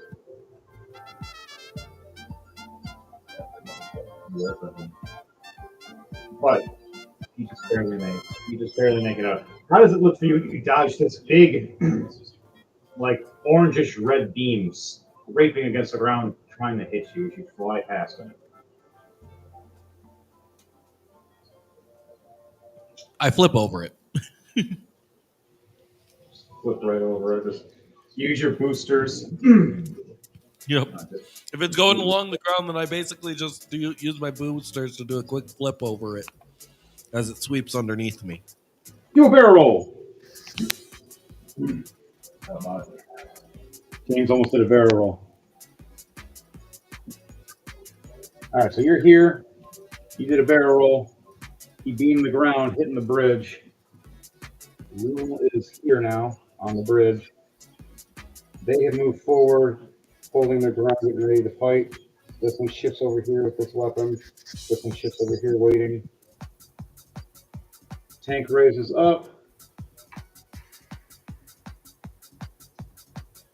Fighter moves to here. This moves up as the Gulf Custom walks out and pulls out its minigun to fire again. As the Zaku Custom over here is going to pull over to here for a little better accuracy. Mayhem. Literally, it's going to be a dick and just land on top of the door. No, I can't do that. Nope, I'll fall forward. Here we go. Stand right here where the generator is. Dead in this thing. Dave landed. He went for an attack. He missed. We're going to shift this to like this. Wing Zero is now fighting you. And you're fighting him. This one jumps down to here to get ready to fight. Plane is going to flip over to here. I can read that. That even better. Nope.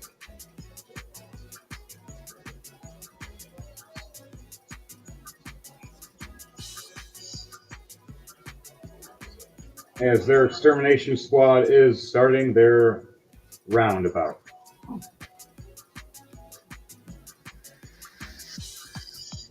Okay. What is your AC for you? Oh, your character is AC separate from your Gundam. Tell me what your AC is, and I'll plus it with the Gundams. 21. 21? All right, so add a +4 to that, so it's 25 AC. Because that'll be your Gundam. Wow. Nat 1. This is going to be funny. So, Zero comes down flying at you after his beam sword, or after his beam gun is overheated. And he puts it down to his side. If he tries to put it to his side, he drops it right on the ground and smashes. It's going to take a little longer to charge now. He goes to pull out his beam sword, rolling a 4 plus 10. Misses. It's supposed to be more, but because of the fumble in that one, it was his 15 turned to a 10 for that. Now he's going for a second attack. He rolled a Rolling2Die.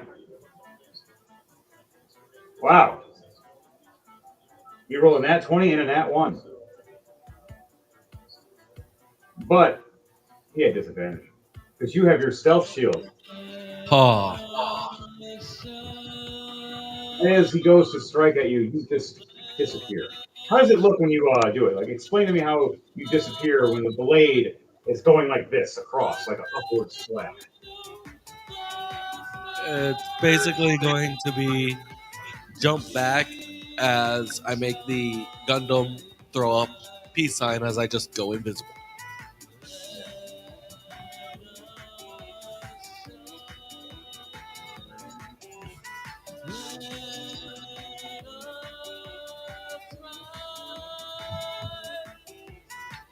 All right. So you dodge. He slashes past you. You hear in the communications going, "Why won't you die?" as he swings again. A dirty 20. He misses. Misses you 3 freaking times. He is pissed. All right. His turn is done. Next guy's moved already. Now it's Mayhem. Mayhem has reloaded. Now I'm going to fire off at the first horned Gundam. Never mind. I rolled a nat 1. So, remember when I told you the chain of effects with explosives happen sometimes? So for DJ Thunderbase, you see Mayhem try to fly up in the air to fire off his missiles. As one of them goes off wrong and hits the other one right as it fires. Oh no. You see Mayhem go into a big explosion for a second.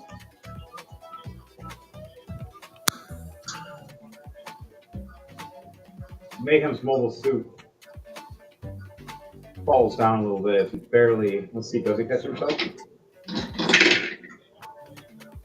What's with this nat 1? This dice needs to go away. I still died. Shit. Mobile suit crashes down. I don't die, but I get hurt real bad. As Mayhem takes... Now you're rolling that 20. Fuck me. 108 damage from fall and explosive altogether. As his mobile suit, you see just lightning all around, a little damaged. As you see the parts are trying to move and they're a little jammed up, and you see one of the guns is bent. He grabs it, and throws it to the ground, grabs the one off his back, and pulls it out.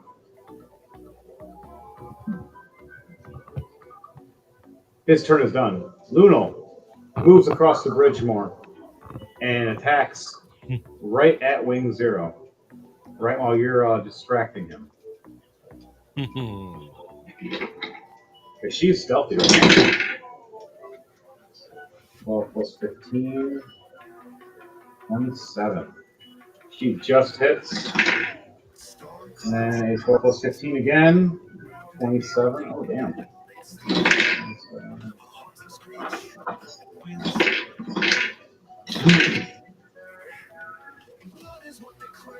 67 damage from the first slash, and 82 damage from the second slash. And she flies back to the next mobile suit to attack that one that's within range. So now Wing Zero is hurt a little bit, not to death, but close to half. Lunal's just like, hi, bye.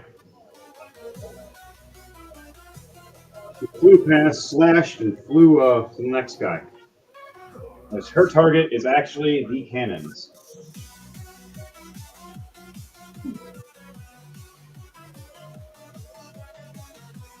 All right. Dark Trooper's going to fire. 16 plus 16. Nice.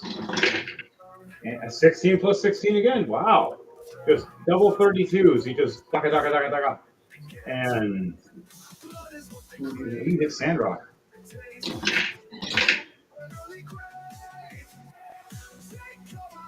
69 damage for the first round of a volley of bullets, and 72 for the second volley of bullets. You see Sandrock run up and try to pull out his blades, and bullets just spray. Dark Trooper locks and loads, raises the right arm. You see 3 missiles fire off his knuckles.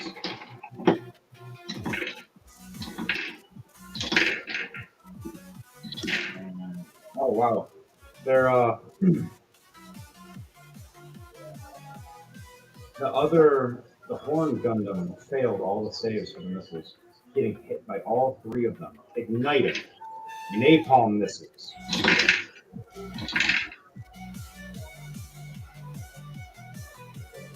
All 3 all together comes to 164 damage. You just see just a heavy explosion. You just fire erupt around this mobile suit.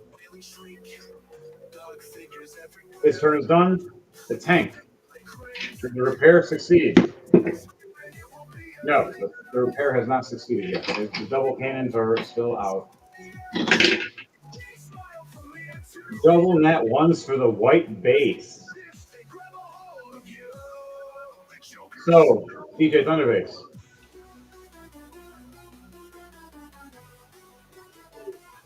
You wanna hear something very funny?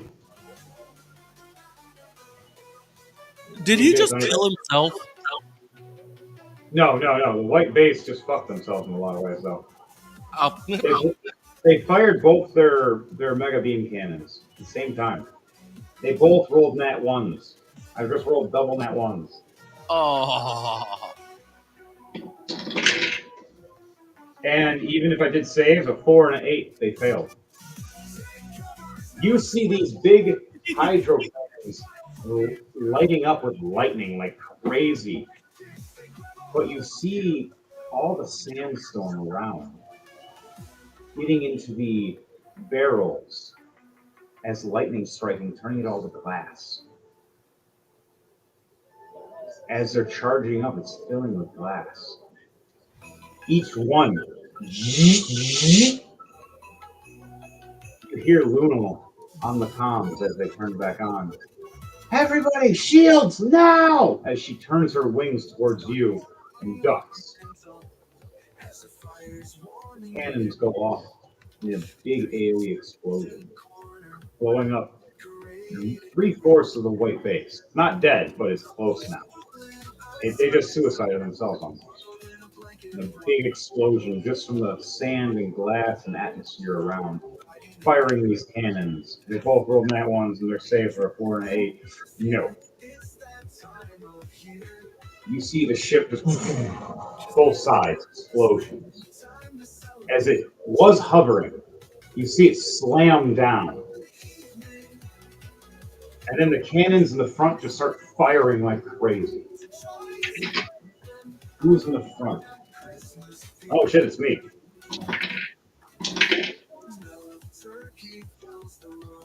I got hit. Miss. That one, nice. Hit, miss.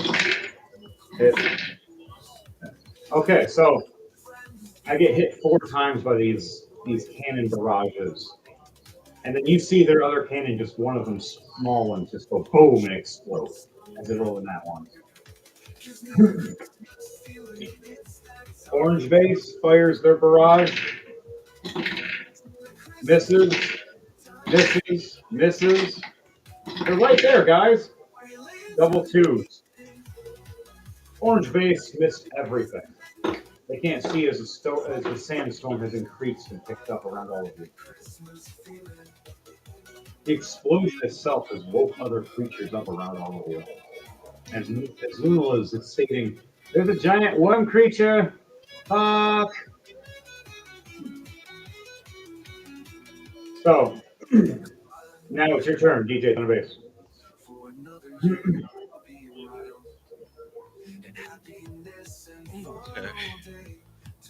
Okay. So am I still in front of Wing Zero? Yes, you are. You're right in front of him. He is. Yeah, you see a bunch of sparks around him, and he's damaged.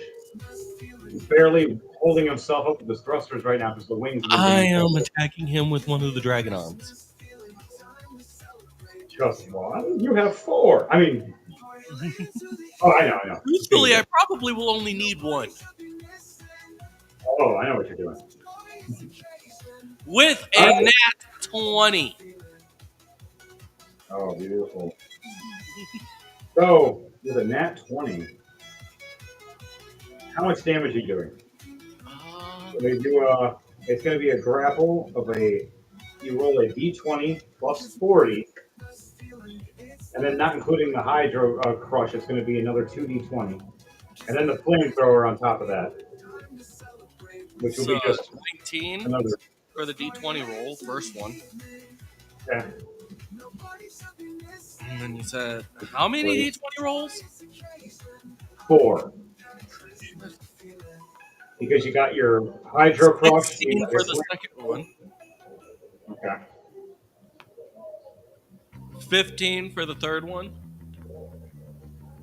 And 11 for the fourth one. You just exceeded the health of it. How do you want to do this? Right. You needed 98 damage at least. You exceeded over 100. As your dragon claw flies right into the chest of it. How's it look? How do you do this? So it flies into the chest and just squeezes, and as it squeezes down, all of a sudden you just see sparks start flying across across the arm until it gets to the head, where it all of a sudden just goes boom. All right. As you see it grapple into the core where the cockpit is, locks down and bites it as Wing Zero is trying to pull away. You see the mobile suit grab its hands around your dragon mouth, crushing it. It's trying to pull away, and it can't. The flamethrower ignites in its chest to eat it. As the lightning comes down the arm and finally hits it, the arms finally clamp. And you see the whole Zero explode. Now, I want you to roll for me to see if you kill this pilot in the process. Did he get out or did he not? Hey, what do I roll for that? We're going to do acrobatics with advantage for you and disadvantage for him. 19 plus 7. Nice. He had a 6 plus 11. He tries to get to the exit as he sees the front door heating up and his window cracking and melting. Oh God. As he gets to the exit, opens it up. Right when he opens it, it gives it enough pressure to squish. He killed himself like an idiot. He's still going to die, but he made it faster. He opens the hatchet and opens the door and bends, and the heat comes in. And a squirt of blood shoots out the other end as it explodes. Whatever was left of him, gone. Your revenge. Finally on the bastard that damaged your Shenlong years ago. And almost killed you. He looks at the remaining and is just like, I don't think I can scavenge anything from that. No. It's got blown into teeny little pieces. There's no way to even find him. Now, though, you see on your target screen go, you look over and it says target acquired. As you hear Char Devro go, I'm almost ready in my suit. Have you acquired the target and found him? As now it says right on your screen, it zooms in, you see the red and black mobile suit that you need to kill. Ah, just spotted him. Thank you. Perfect. I'll be out there in a few minutes. Everything is getting fueled up. Their target is going to be here soon. It just passed the second sector. It's hitting orbit. There once it lands. Be safe until then, guys, as it cuts out.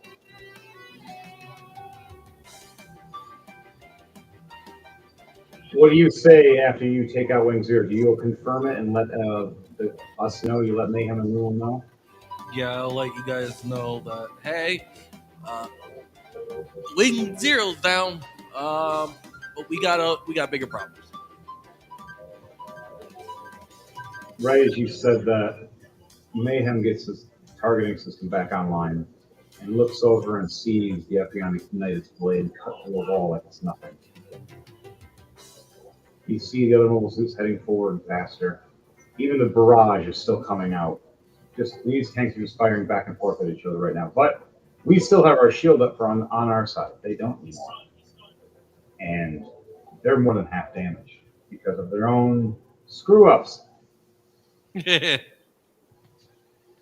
Hilarious. Okay. Mayhem's turn.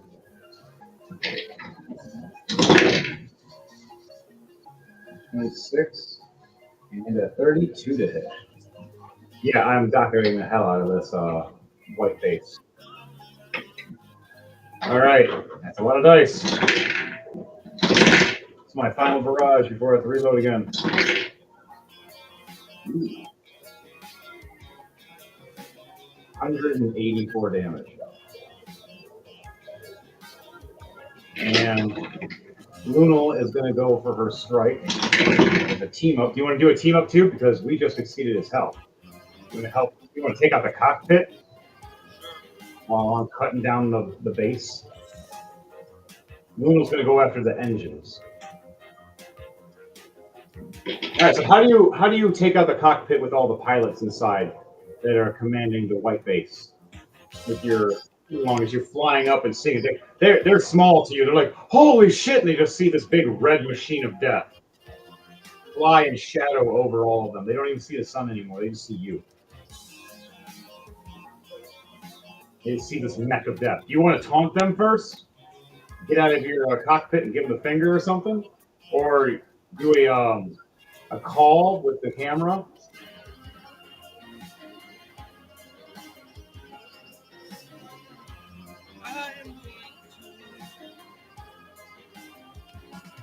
Look over them, and as an intimidation, as I'm flying above them, I just ignite the flamethrowers at the end of the dragon arms off to the side, so that way it's more like You just consume the whole head of the cockpit in flames, all four heads. You just see Shenlong fly above and put his trident in his back, turning it off. And all four dragon arms, two from his arms, the two from his back, extend out and just look like a five-headed dragon, as your fifth head is your main Gundam head. As you just daka with your Vulcan guns with that one. Right into the windows. As they see fire all around it first, all screaming as it gets hot in there and some of them start boiling.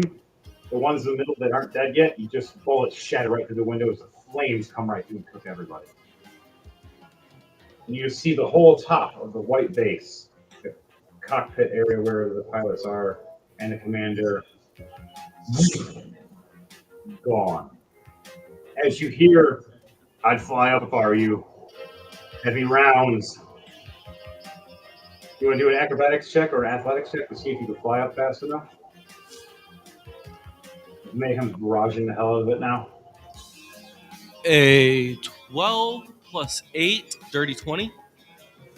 That succeeds. You fly right up as this wave of bullets and missiles just coat the front of this place. And because the cockpits are open where the Gundams came out, it's flying right into the base. Anybody and everybody who was in there just as you see Lunel flying in the back, slashing the engines and flying up and closing her wings as a shield as she flies up, as the flames are igniting around her. All the white base. From the commanders of you wrecked and destroyed as their last moments was seeing the five-headed red dragon of death ignite and cook them as they've only heard stories of you. They were going to screw all of us over.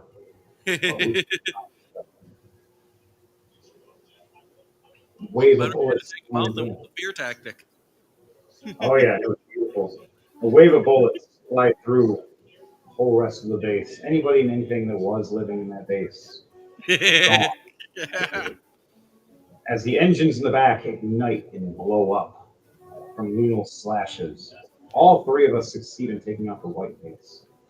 But now what lies the problems of the rest of the Gundams and their inherent rage that you just slaughtered all their families and friends.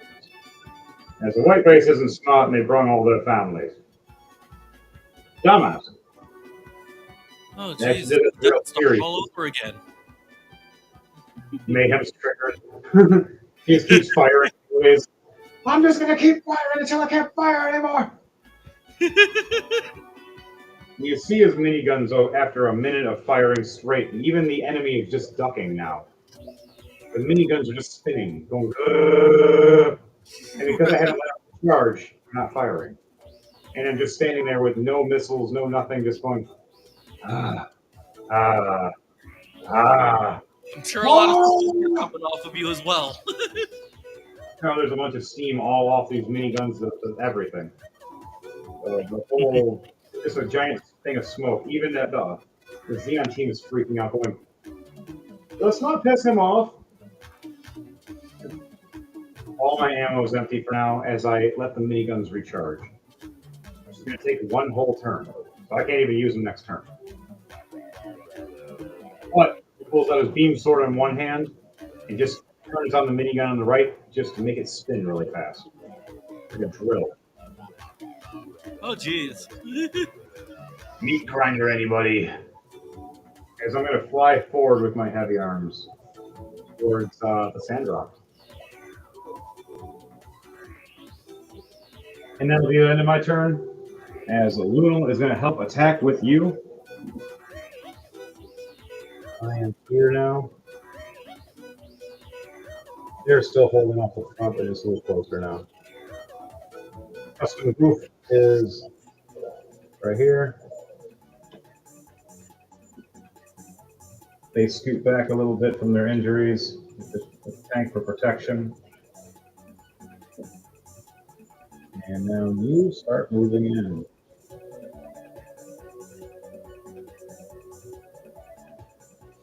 You pull up, and you're now firing from a barrage up here. All right. Did we kind of Zero just one Gundam. sandworm? The what? It was yelled out that there was a sandworm. Oh yes. Lunal's just about to get to that. Lunal's going for the attack right now.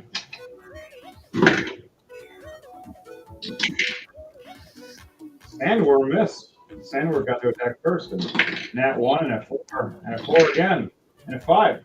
Sandworm 6 and a 7. That is the lowest rolls I've ever seen for a fucking worm. Just try to go for attack and miss.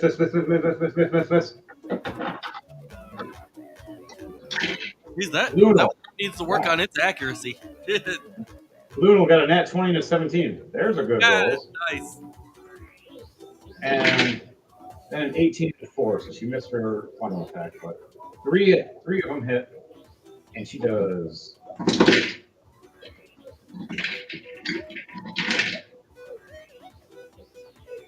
84 damage. And then the other slash, 71. Other one, 62, and only 3 hit. It's not dead, but it got hurt. And her turn is done. Now it is your turn. Okay. Hi. I am gonna start. I am going to fire my gun. I'm gonna fire those at the Epion. All right, your Vulcan guns. All right. I rolled a rolling to die, so one miss, one hit with a crit. Oh yeah. Well, if you do a rolling to die, it technically won't because it's rolling to die. So you hit with your double fire. Roll 2d6 for me. Tell me how many of those are coming out of the barrels on each side. 4 and a 3. All right, so 7 from each barrel. So 14 rounds altogether come flying out.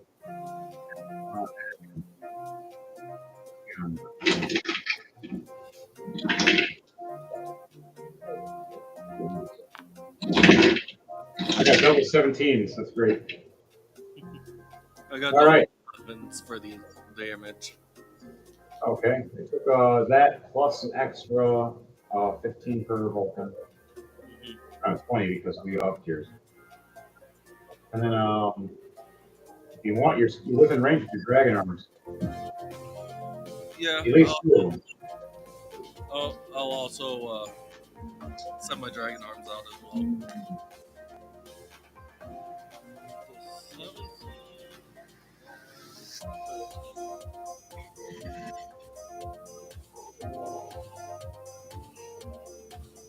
Right here.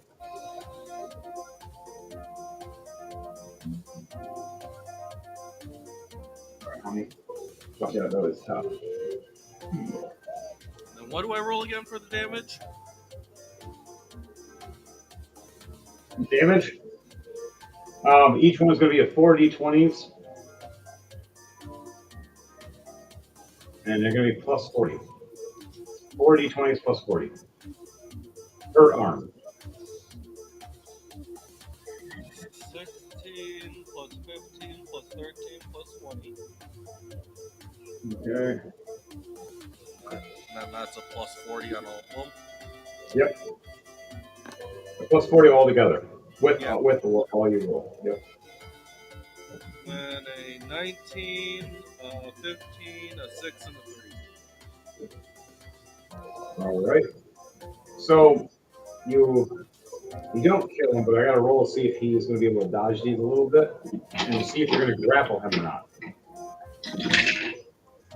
Okay. Are you going to try to grapple him with these 2 arms? Yeah, I'll do that. Okay, well, his strength check was a 6 plus 10 and a 13 plus 10. You have a plus 10s with yours as well. So you roll 2d20s and let me know those 2d20s.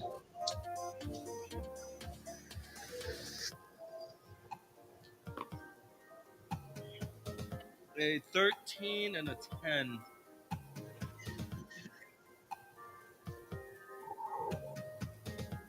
13 and a 10. Okay. So, you just beat him.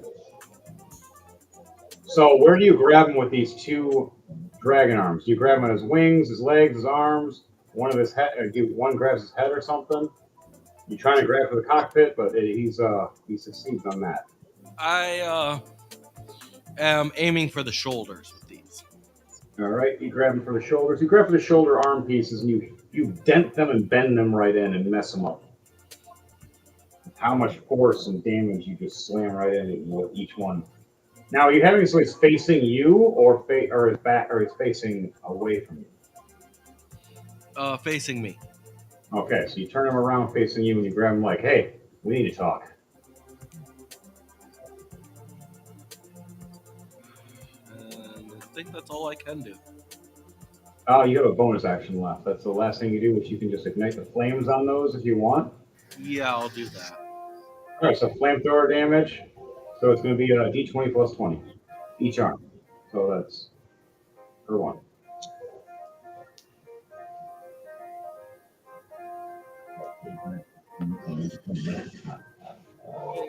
Grapple is an automatic hit. 30 and a 14 plus 20, 34. Nice. So You ignite this flames on the shoulders. You see the armor heat up horribly and crazily and start bending by the pressure clamping down from your claws. You're seeing him trying to raise his beam sword to raise it up to even try to slash at them right now. It's having difficulty. As you hear a message in your cockpit open up, how dare you? I took this for us. I took it from Xeon to make it so we can use it against Xeon. And you're working for them instead of us? Mind you, we're going to kill you anyways. I don't know why your asshole said that, but hey. So what do you respond with when he says this to you, looking at you with his camera, and he's you can see him through your camera? Well, I just say, well, it's better. Well, this side seems to have a better chance. And that's all he says. The hell does that mean? Click. Right as you end your turn, it's perfect timing for that. Right as you said that, giant Charzilla slams down its neck, supersized. I want my prize supersized. As you and speakers and for everybody else, roll that is not for Xeon should run, as I am going to crush anybody that is against us. We have to protect the last of us, as we just want to be free. And if you're not going to let us be free, we'll plow right through all of you to freedom. Right as he does that, he fires a barrage of missiles at the enemies. Now, I know you're on his team, but these missiles are flying everywhere. So I want you to do acrobatics or athletics check with me. Mayhem and Luna both succeed.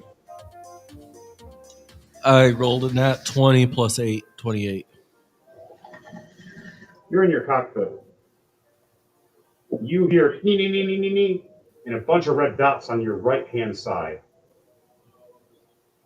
You pull back and you shift over even with your dragon arms. Now, do you want to let go or keep a hold? While you're I am going to basically jump behind Epion, use him as a shield. use him as a shield, and face him directly towards the missiles. You just land, you flip him around with the dragon arms, and they look like a crisscross around your behind his back.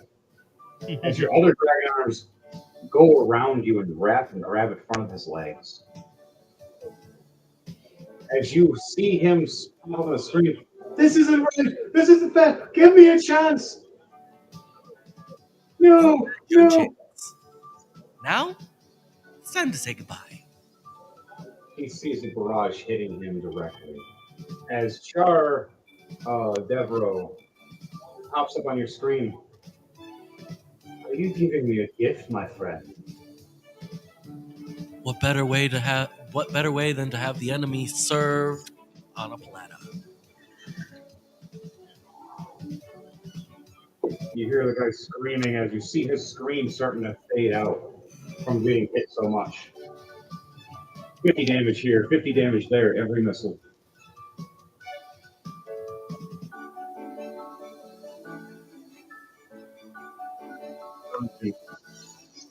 Or turn sideways across the little ledge.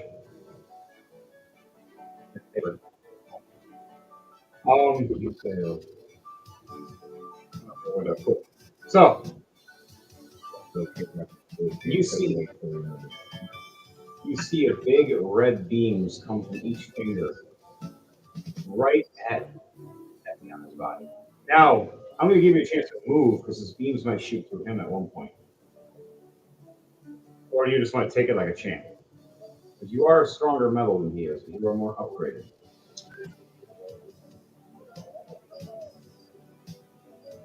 I'll make it where I move at the last minute. Let's see if I can do this.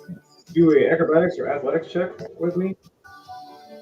You get advantage because you are able to. 16? 18 plus 8. 18 plus 8. Okay, I was going to say 16 was a failure. But no, that went. 26 is much better. You held him off as you heard him screaming no, getting bombarded and hit.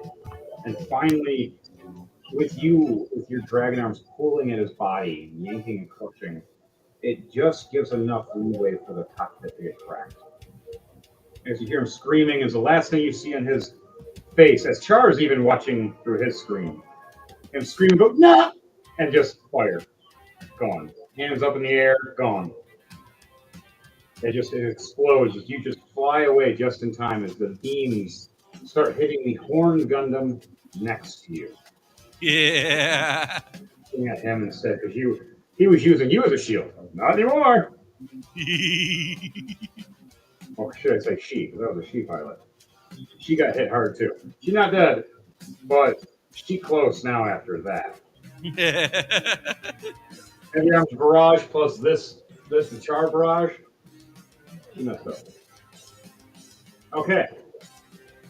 Here, Char, his turn is done. Now it's going to go to Mayhem. I'm right there. All right. I'm going to fire at Sandra. Plus 18s. 22s. Nope, I missed. Double fours. Second round, though. Nat 20 and 18 plus 18s. I definitely hit. And Sandrock missed his dodge, the Nat 1. He trips right in front of all the missiles. Like a cartoon. Oh, crap! Taking 247 damage. He's not dead. He is messed up. His suit is more than half. And Mayhem is now running up with his minigun that is now ran out of ammo again. And trying to drill him with it. 12 plus 18, a dirty 30. Oh, yeah. And a 8 plus 18. 26 just barely hit. He has a 26 for AC.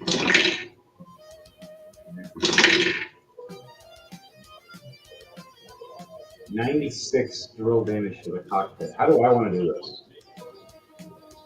I finally get one. Dante, you've gotten you got the kill in a lot of ways. He took a white base. Later we can tell the people that, like, yeah, Devontae killed white base. What? Kills Eon. So, Mayhem, after barraging his last rounds, runs up, uppercuts the Sandrock, uses the beam sword to slash down at the sights, and takes the minigun, slams it at the chest. As you see the camera open up, going, "What are you doing with those? You're out of ammo."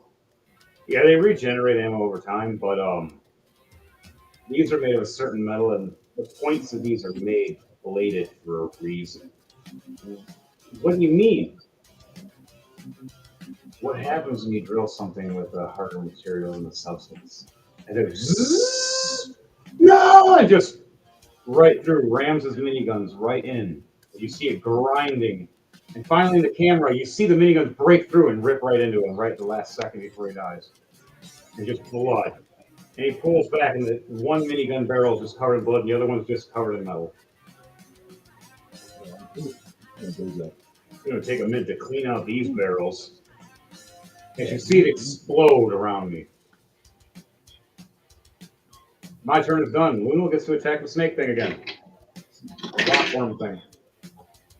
27 to hit. 27 hit again. 29 to hit. And a nat 20. All right. All four hit. Does 87 damage. Oh, 54 damage. And 69. Nice. What's the last one? Last one's a crit.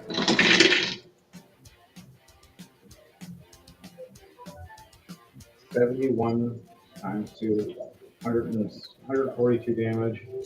How does she want to do this? So Loodle comes down with her green sight of this giant rock snake that's ripping through the ground like a worm thing and trying to eat her, like a giant rock worm. And these things are known for grabbing metal things and eating them and getting into their skin, making their skin harder. Noodles killed these things before, so she knows how to fight them. She moves around it and cuts its head off, and then slashes down the middle of it, pulling and yanking, trying to make sure she gets each heart. And she sees giant metal worm split open, dead, as she flipped it upside down during the combat and sliced it down in the middle. This would be a great scrap. And it's all purified now. Probably harder than ever. The only thing that's soft is the belly of these things. And if you get the neck right, as the head is just on the ground, still kind of spinning but dead. Noodle's turn is done. It is now. Oh, white base is dead. Orange base. Repairs. Success. Cannons are back online. And then they're back offline. The miniguns and machine guns fire perfectly. The big twin cannons turn around the fire and explode again. Nat 1. They just can't get those cannons to fire.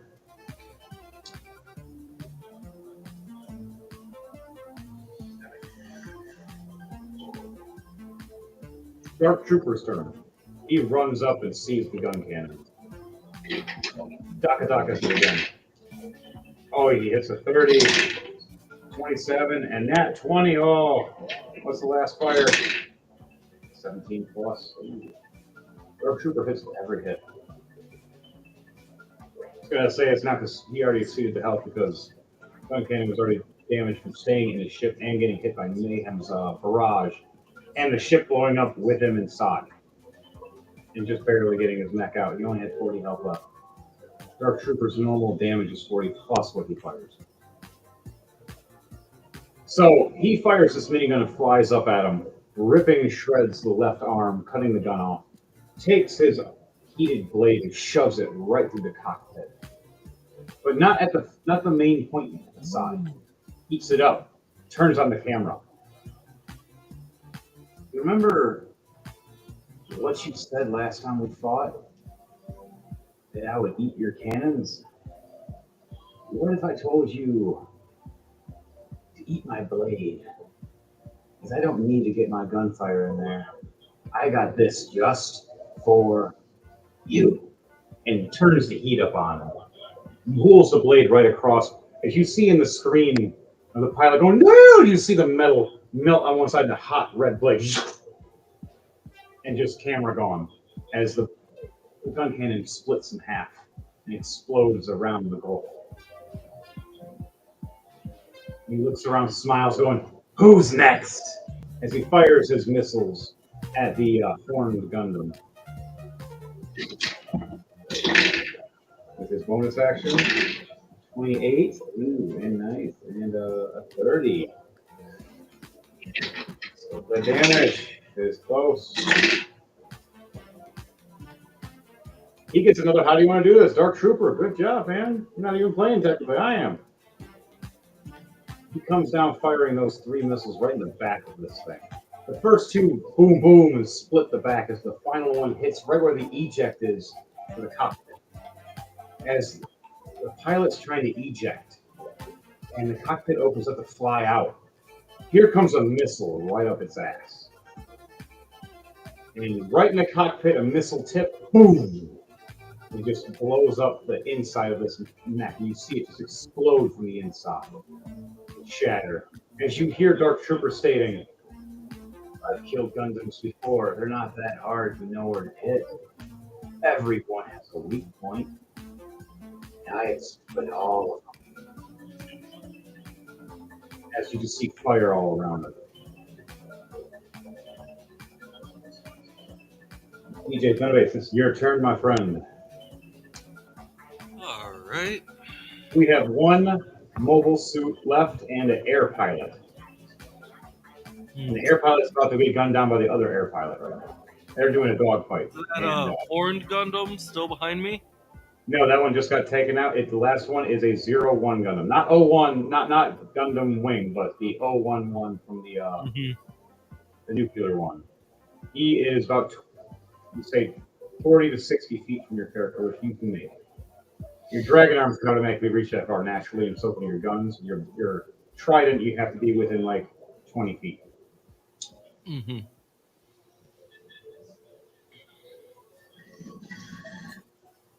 Technically, 200 feet, but D&D standpoint, 20 feet. Because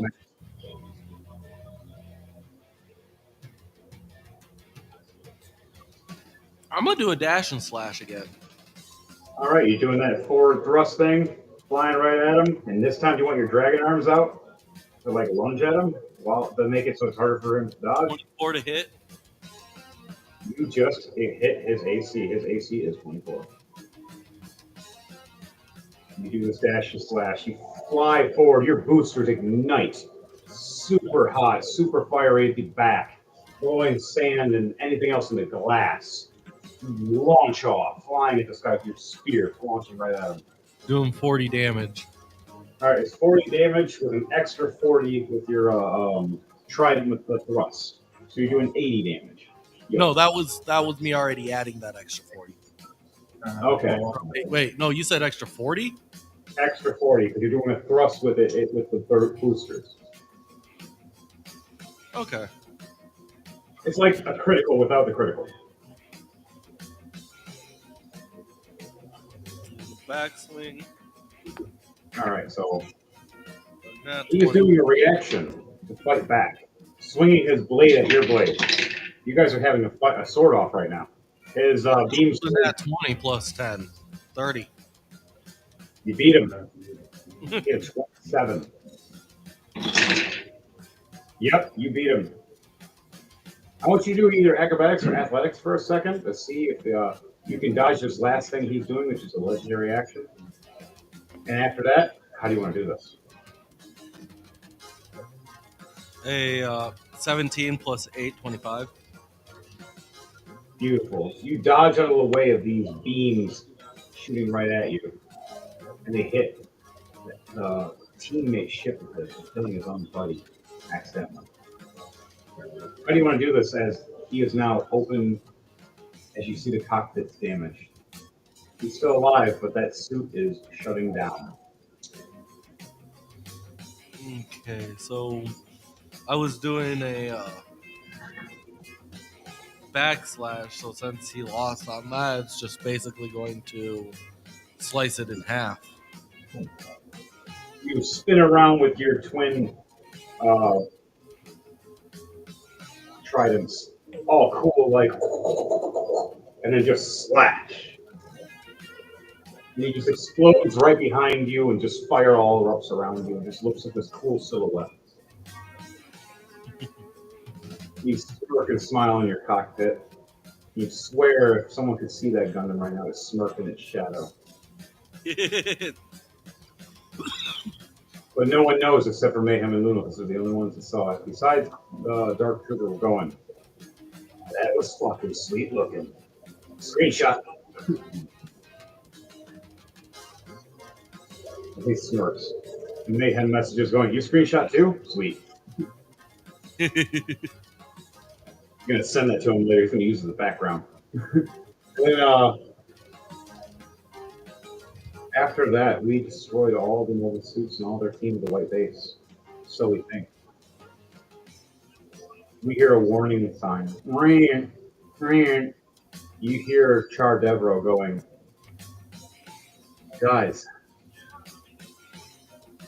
she's here.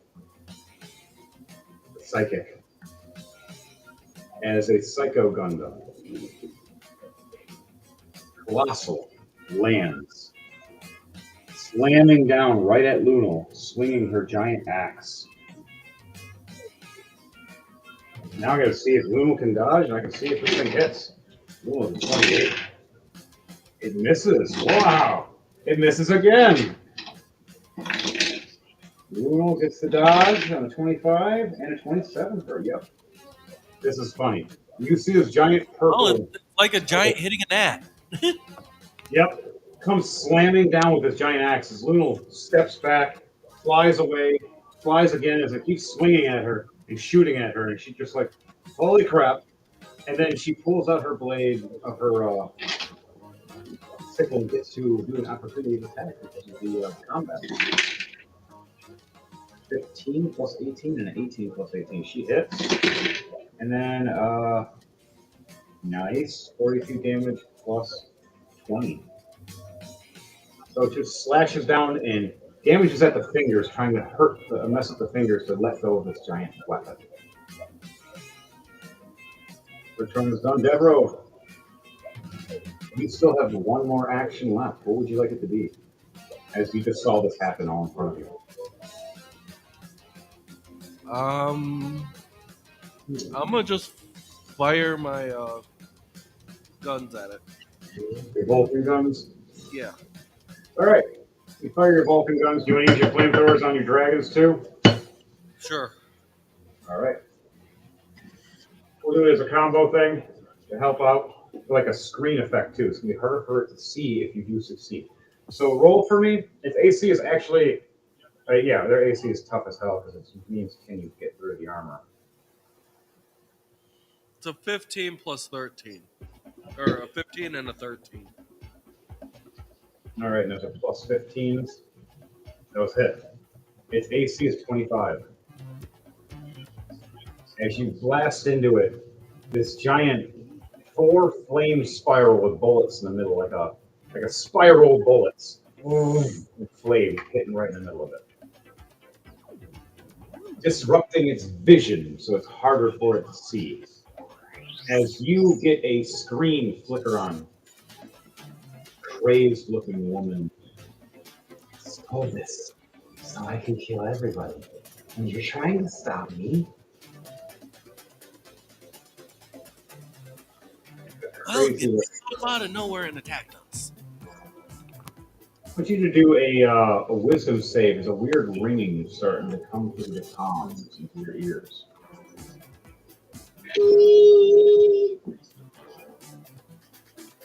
A 13 plus 1, 14. You let go of your controls and put your hands on your head, and your machine goes real for a second, just floating there. As you're just hearing a screeching, making it so it's hard for you to focus. As you're hearing your screen bleep like crazy as missiles are flying at you. So now I want you to do acrobatics or athletics with disadvantage, please, to see if you are able to grab your controls in time. You react and pull away, or you're going to get hit by. I rolled a rolling to die, a 20 and a 1. It is a roll. That is a disadvantage. So, Yep. So a 9 altogether. So you just can't reach as you're trying to reach with one hand, and the noise is so bad you have to stop again. And when you do this, everything shakes around. Your mech blinking everywhere. You see another screen crack, and you feel the heat a little bit from the fire around the missiles and damage. You just feel like you're being rocked and bounced like you were in a car crash, flipping several times, and got hit by another car after flipping. You stop. You look around. Why don't you roll a perception check for me to see what you see for a second?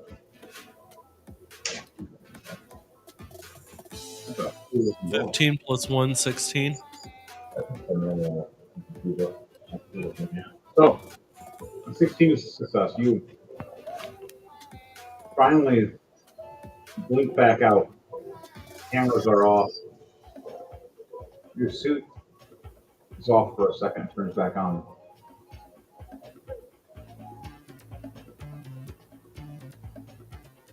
Everything's blinking red, blinking black, blinking red, blinking gold for a second.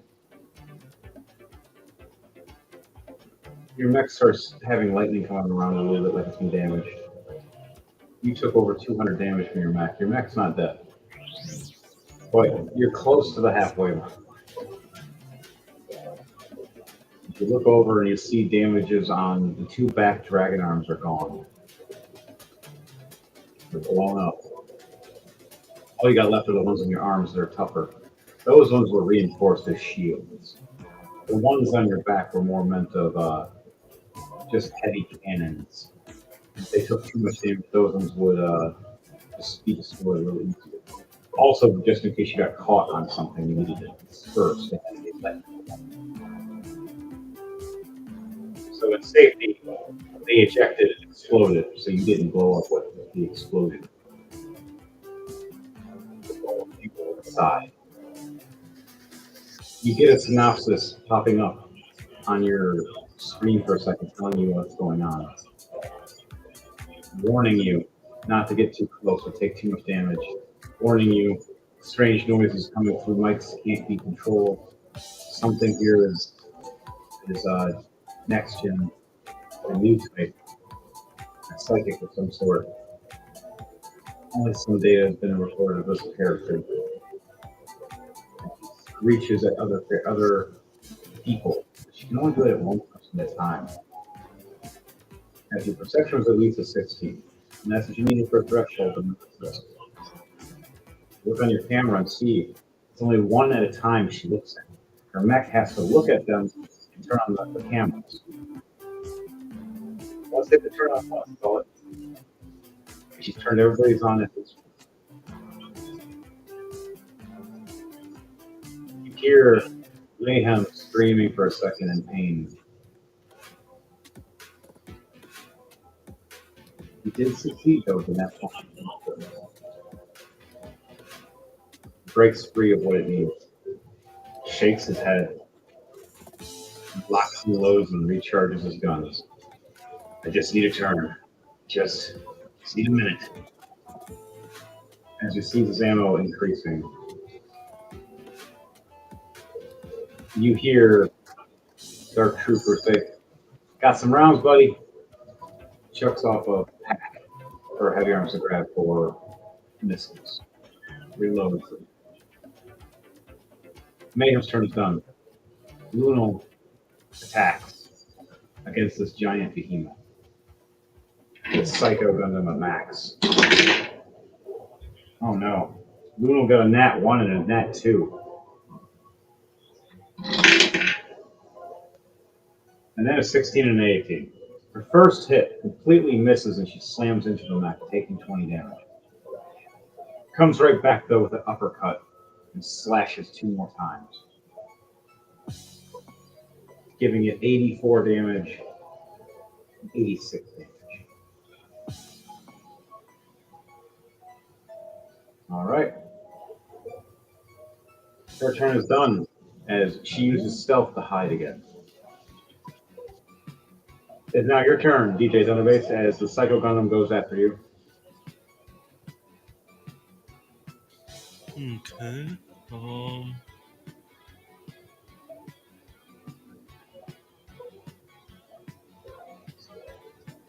First thing I'm going to do is I'm going to check to see if my invisibility capability is still there.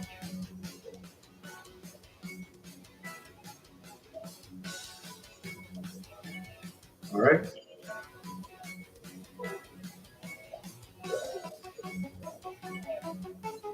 So do I do an investigation or? Yes, you would do an investigation, and then you would do a perception check. Actually, it's be vice versa, but yes. Okay, perception is a 14 plus 1, so 15, and the investigation is a 19 plus 5, 24. Okay. Look around and find it. You get your suit on again. Your mech turns on fully. Find your walkie-talkie and your gun. And you realize you're within distance for your range of your dragon calls right now. If not, you can get up close if you need to for your trident. Your trident technically does more damage in some ways, but dragon calls are very powerful. And they're your shields. So they're going to give you a +2 when you do use them. I'm going to actually go invisible and All try and get closer. All right, roll for a stealth check for me to make sure you can turn it on. You have advantage if you're stuck with your stealth shield. Nat 20 plus 7, 27. How do you want to look when you go invisible? So you just see me kind of basically you see the thrusters kick up dust, and then as it dissipates, I'm just gone as And I've then moved from the section. the storm clears and you're just gone. Hmm. You disappear within the dust storm. No one even knows you're there. All right, with that, you will get attack advantage now. And if it is a succession, your first attack, you get double damage for that first attack. As it is focused on Lunal, and it is focused on Mayhem right now, as the rest of the team is trying to back away and fire from a distance. As Char is trying to get closer because he's going to be moving after the Psychopath. So as I get closer, I'm gonna basically use the 2 arms that I've got left to try and use the explosion capability. All right, which body part or what area are you going to try to attack? Because this thing is large. Basically, I'm gonna go up underneath it, try and attach as far up as I can on the chest area. All right, trying to focus on the chest area where the pilot cockpit is. Yep. All right. So roll 2 attacks for me, and then after that, roll a acrobatics or athletics to see how they succeed on their movement. So it's a 16. I don't really fully know what the plussing would be for it. For the dragon arms, it is a 20. 16 plus, they are very high because these are souped up. Okay, so a 16 plus 20 and a 12 plus 20. All right, so the 12 plus 20 is a failure, but the 16 plus 20 is a base attack. Sorry. Plus 20. I was thinking 10. They both succeed. So, you send your dragon arms forward as you go invisible, right around the cockpit areas. And how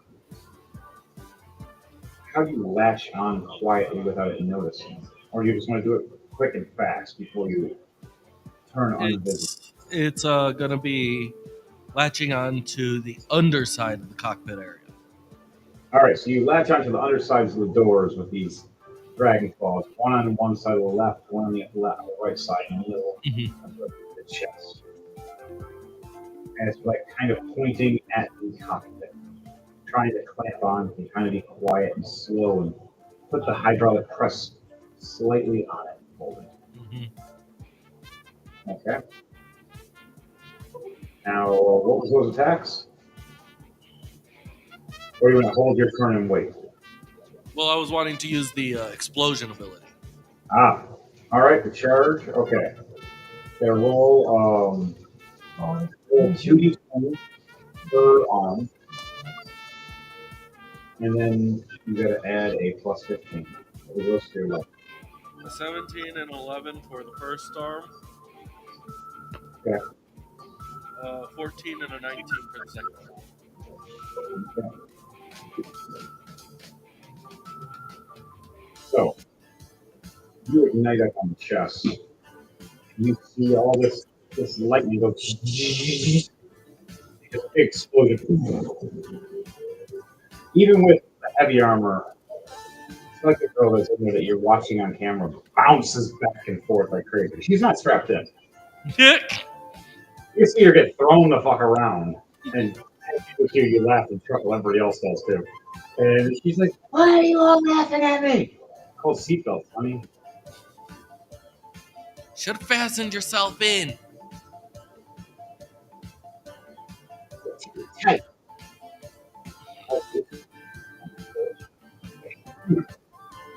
He just hang up on me. Yeah. Sound like this. Click. He recalled back to hang up on me.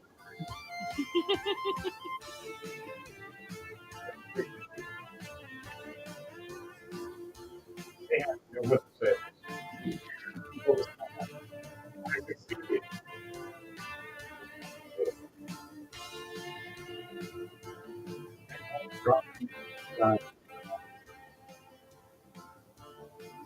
So now you did your thing. You have a bonus action left. Is there anything else you can do with your bonus action?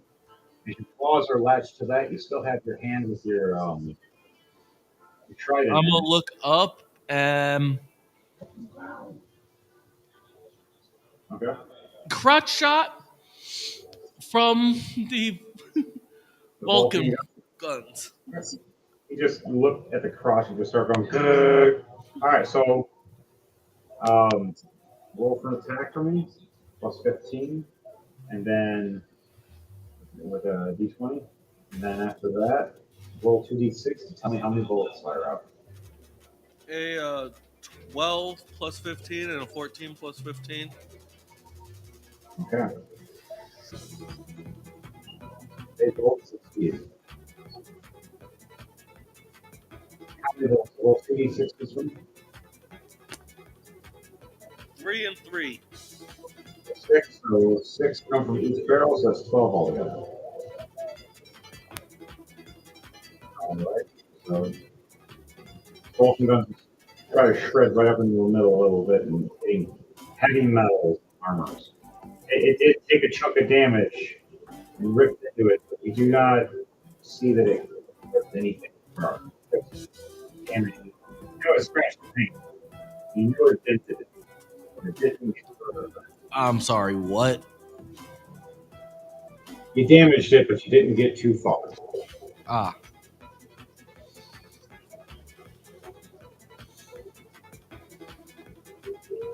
So, your turn is done. Now it's her turn. And she swings back at Luno again and misses the 6. And it's 6 again. Wow. Swings at Mayhem and gets a 14 plus 15. Oh shit, she hits me one. Then misses the second hit.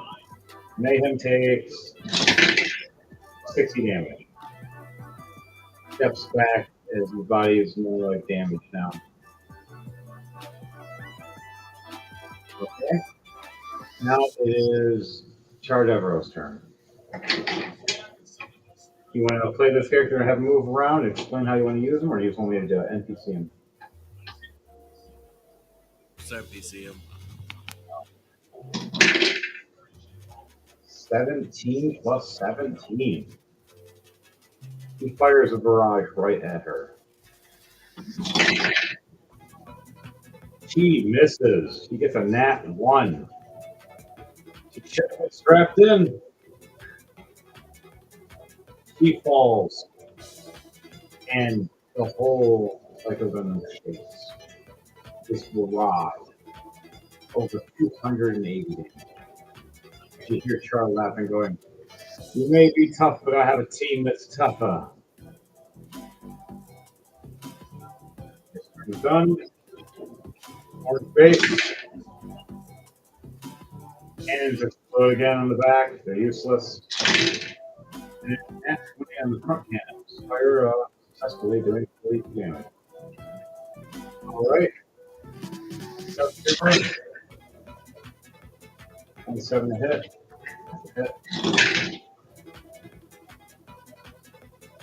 And the Advanced Psycho Gundam failed to save. Dark Trooper throws napalm and ignites the whole thing on fire. There's 3 napalm bombs, causing 53 damage apiece. For 109 damage. Yeah, 159 damage. These 2 Psycho Gundam just surprisingly have a bunch of issues now. Everything is now cooking. Alright, now it's back to your turn, DJ. Thunder Base. Hit him with another explosion. Alright, gonna go kaboom. 17 and a 13 for the first arm. Plus 20. A 7 and a 16 for the second arm. All succeeds. Just explodes around it. How much damage you doing with each pressure crush? Okay, one That's is hardcore. a 10 and a nat 20.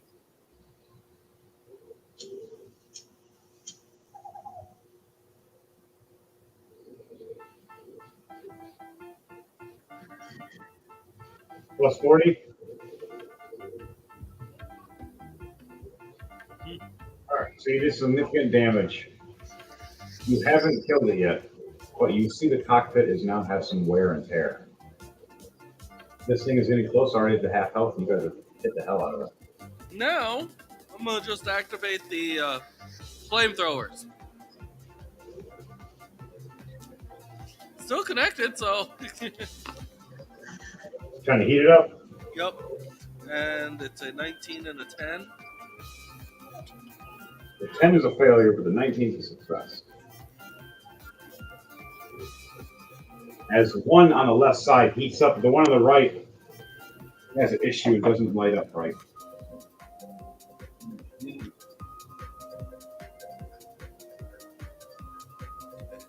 One that did work. So that's a 20 damage plus the whatever you roll. I rolled a 13. 20, so 33 damage. You see on the screen you're watching the psychic girl get sweaty. You think you could just let me out? I'll crush all of you. I'll screech at every one of you. She looks at you again and looks down at her crotch. Why are you there, you weirdo? And she looks over. I'm going to crush you. I gotta hide from you somewhere. And she tries to raise her psychic Gundam's leg and step on you. I'm going to give you a choice.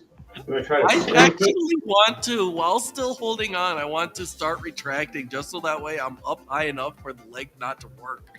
Oh, that's going to be funny. All right, so do an athletics check with me to see if you can be fast enough. Nice.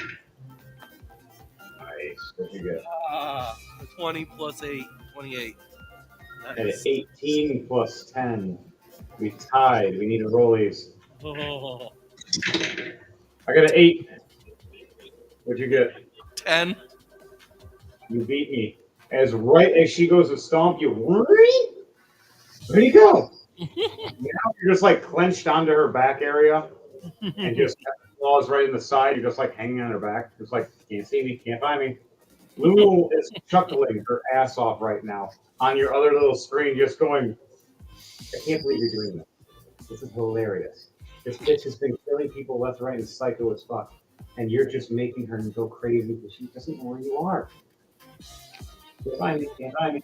He's on my screen. I can't find him, no. Mayhem's laughing, going, I don't know if I want to shoot. It's just too funny.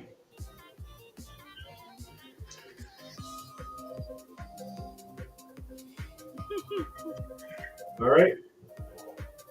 Anything else you're doing it? You still have a bonus action. The bonus action. Can I try the flamethrower again? For the one that hasn't worked, yes. Okay. The one that's already working, you can't. Only the one that's has been that failed. This one's a 19. 19 plus 20, yep, that's a 39, yes. You succeed as you ignite the heat. Right up the side on the other side. You see you're sweating even more. And I rolled a 14. It's a big hot hit, and she says that. As the coolant starts turning on, as you start, roll a perception check for me to see if you notice where the coolant vents on this machine are. See if you 14 can plus 1, 15. 15. You look up a little bit. You see numerous different types of machines and vents running at the same time. You're not quite sure which one it is, but you know it's one. You just don't know which one. But they're above your head, about 40 feet by how tall this damn thing is. How Your many? Vulcan boots can hit it, But that's How many are with a 15, you see like 3 big units and 4 smaller units above, and then 1 small unit under the 3 big units. there? Okay. They're all like square, like some look like vents, others look like small fans, others look like jets. Now, do they have tubes running from them? With a 15, you see only a couple. I'd like to grab the 2 tubes I can see and just hold that action.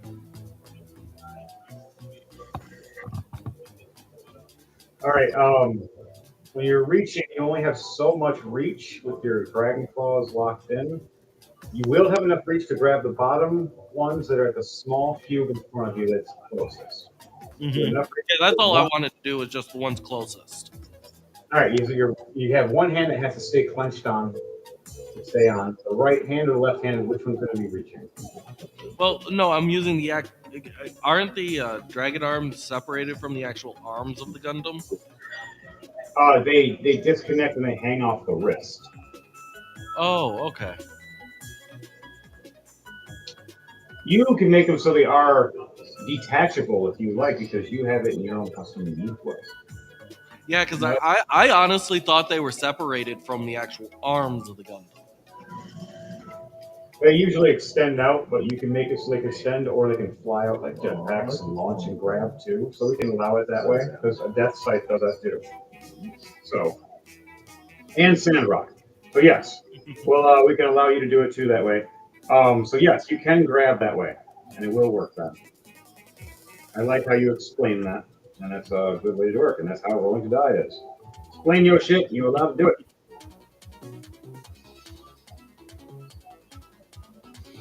So yeah, the arms of the Gundam is what I want to grab onto the tubes with. All right, so you go to grab onto the tubes with your hands of your mobile suit, and you reach and grab.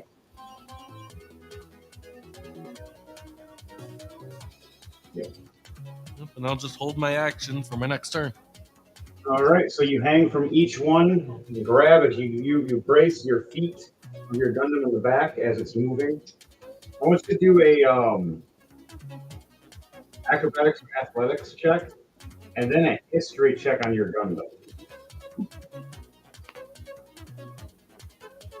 11 plus 8, so 19 for the athletics. Success. And a nat 20 from history. I don't You have. remember that your Shenlong has magnetic boots that can lock onto other mechs or other planes when you're usually in space. But you're not in space, but you can use them to turn on to latch on better with your feet at least. Yeah, I'll do that. All right, so there's a button to your left where your keyboard is that's slightly damaged from the heavy hits, but the button still, you can still see it. And it shows a boot with like little lightnings at the bottom, like magnets. You click the button. Yep. Look over at it and I'm like, I'm gonna need these. Click. As the button goes from white to red, you pushed it in, it lights up, and you feel your whole mech get stabilized. So, That's more like it. and it shows the balance of your Gundam going even again, as you're not sliding or moving around anymore, trying to hold on properly. And now you can grab onto these and brace and yank if you need to, and you'll have advantage next turn to do it. Your turn is done now, though the Psycho Gundam is moving. I can't find him, then I'll kill you, giant red man. Use Shaw Devro. How fucking dare you? These are my people, and you crazy lady, you chose the wrong damn team, and you stole the wrong damn mech. That was my sister's. It's a big button. Now, what color is this big button, Devontae?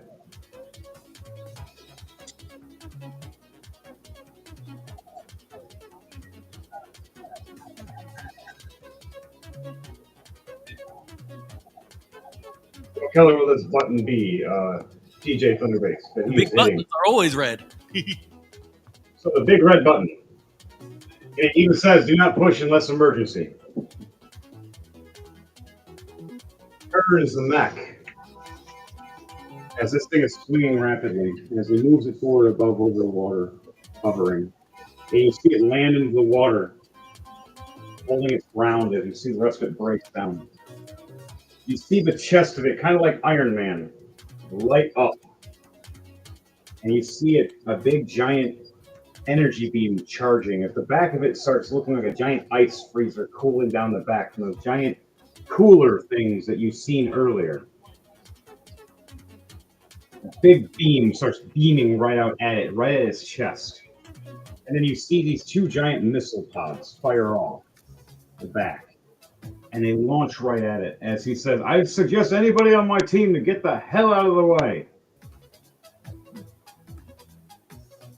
As he messages you as well and says, my friend, my boy, I know what you're doing. It's going to take you forever to finally crack that shell. I have something. As you see sparks coming around his machine going, I only can do once. I might die. As he turns on the button and he goes to hit the red button. I suggest to move as he hits the... As I move away, as in response to what he's saying, I am going to do a strength check to see if I can take these tubes that I'm holding on to with me. You gonna yank them? Mm-hmm. All right, do a strength check. And your strength check of your Ntaku or your Shenlong is a plus 20, and plus you're magneted to it right now to hold on for yanking. Unless you're going to use your rocket boosters to fly off and yank it. 16 plus 20 and a 15 plus 20. Success. As you use your magnet boots to raise up high, to brace, to push off, you grab these big, giant, industrial-looking wires. They look like they're connected to vents, from the small one that connects to the big, giant vents. And you boost off. You want to use your boosters at full thrust? Yes. Start pushing off super hard. Even the ones that are magnetically connected start turning on the back. Right at the back where your dragon claws are boosting the heat as well, increasing the density of heat in the middle. As you're seeing the psychic girl scream, as you see her skin is starting to boil from the heat. And you just ignited the whole back as the sides are heated up now too, and this big red beam's flying forward, and just the heat of it getting closer is already starting to melt whatever's around it. As you see Nuno boost away and Mayhem boost away. The rest of the team, Dark Trooper taking one of his teammates, pulling their damn suit away. As you see Llama jump out of the way and connect to the orange base. The rest of the team. This red beam hits. As you're pulling and yanking, you see on the screen. How do you want to do this? As I explained this about that, as you're yanking it, as it's finally snapping. You want to take the whole small freezer part connected, or do you want to take just the wires? You're yanking. I'll take the whole thing. All right, so as you see her screaming, you pull and finally break it, snapping off this section about this big to your mech to you. You rip it out with the wires, boosting all this heat at the bottom as it's kind of bowing the back now, like it's heating and bending, and the front is getting hit with this mega beam. You see on the camera screen the psychic girl screeching as she starts boiling and popping and exploding from it. And finally, you see a beam cut right through and cut the camera. As you boost away far enough at max with this new cooler system, ripping out the main cooling core as it gets cut in half and beamed away, exploding in this big red beam. You want to do a perception check to see how Char Devereaux is? 12 plus 1, 13. You barely see on your camera. As you pull away, even the heat and the beam and the energy is disrupting your vision. You see him trying to talk to you in person. Not in person, but private chat. You see the sparks of fire. My good friend. Man, this thing. I wish you could have piloted it with me. He hits the eject button. See it unlock. I hope I have enough time. I'm gonna roll athletics or acrobatics to see if he does. You want to roll 1-2 for me? Let's see if he survives ejecting out with his regular suit. This with advantage or without? You have advantage. I have disadvantage. Oh, I really hope you got something. 15 plus whatever it is. All right, I rolled a 15 and a nat 20. I had to take the 15, but it's plus acrobatics and I rolled acrobatics. 15 and a 2. So What's your acrobatics for your character? acrobatics is a +7. All right, so a 15 plus 7. So a 22. 27. You see him hit the button and the chest piece opens up and you see his mobile suit fly out just in time. And you see the rest of this machine go boom and just explode right in front of everybody. If you hear the rest of the team scream no, you're the only one that got to see him get away. As he privately messaged you saying, let them think I'm gone for a little bit, my friend. I'll be back. The plans. I trust you. You can let your crew know. I'll help you in our next battle, I promise. And his suit flies away.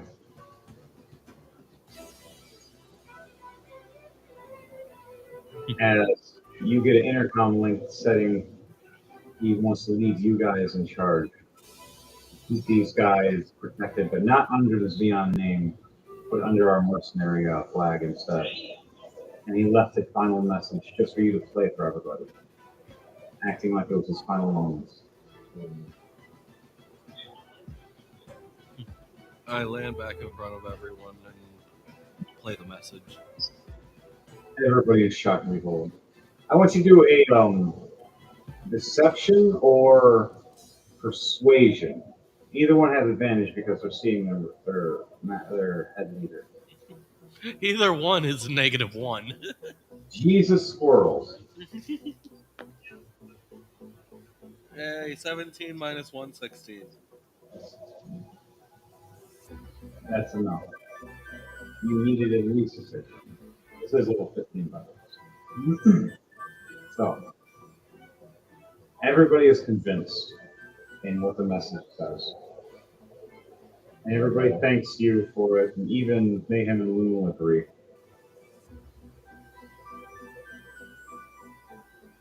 You guys saved the Orange Base. You saved with the remainder of the surviving farmers and soldiers of the Xeon Army.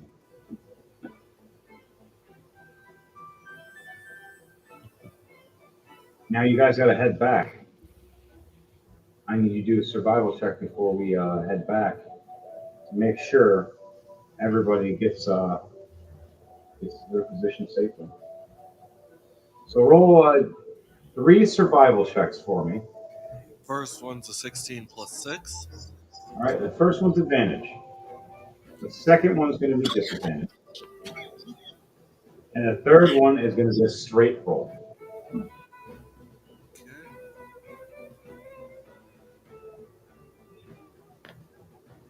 Party foul. 6 plus 6, 12. Okay, that was a disadvantage. Yeah, the other number was a 17.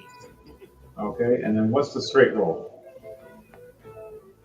20 plus 6, 26. Okay, so you get success, fail, success. Now for Mayhem and Lunal.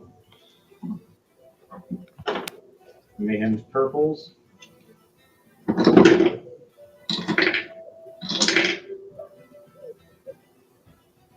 Okay, so first one's a success, second one's a fail, and third one is a success. Lunal. Success. fail, and success. Nice. All right, and for Dark Trooper. It's funny. We all have gone success, fail, success. Yep, Dark Trooper. He did a little different. He failed, succeeded. He had to be different. Right? So, a nat 20 at the very end. We all make it back. Everybody else cheering on as we all relay the news back. Our mechs land down with our banner as everybody starts seeing it. We start fitting up the orange base and suiting it up for space. Getting it repaired, adding some new mechs and weapons to it.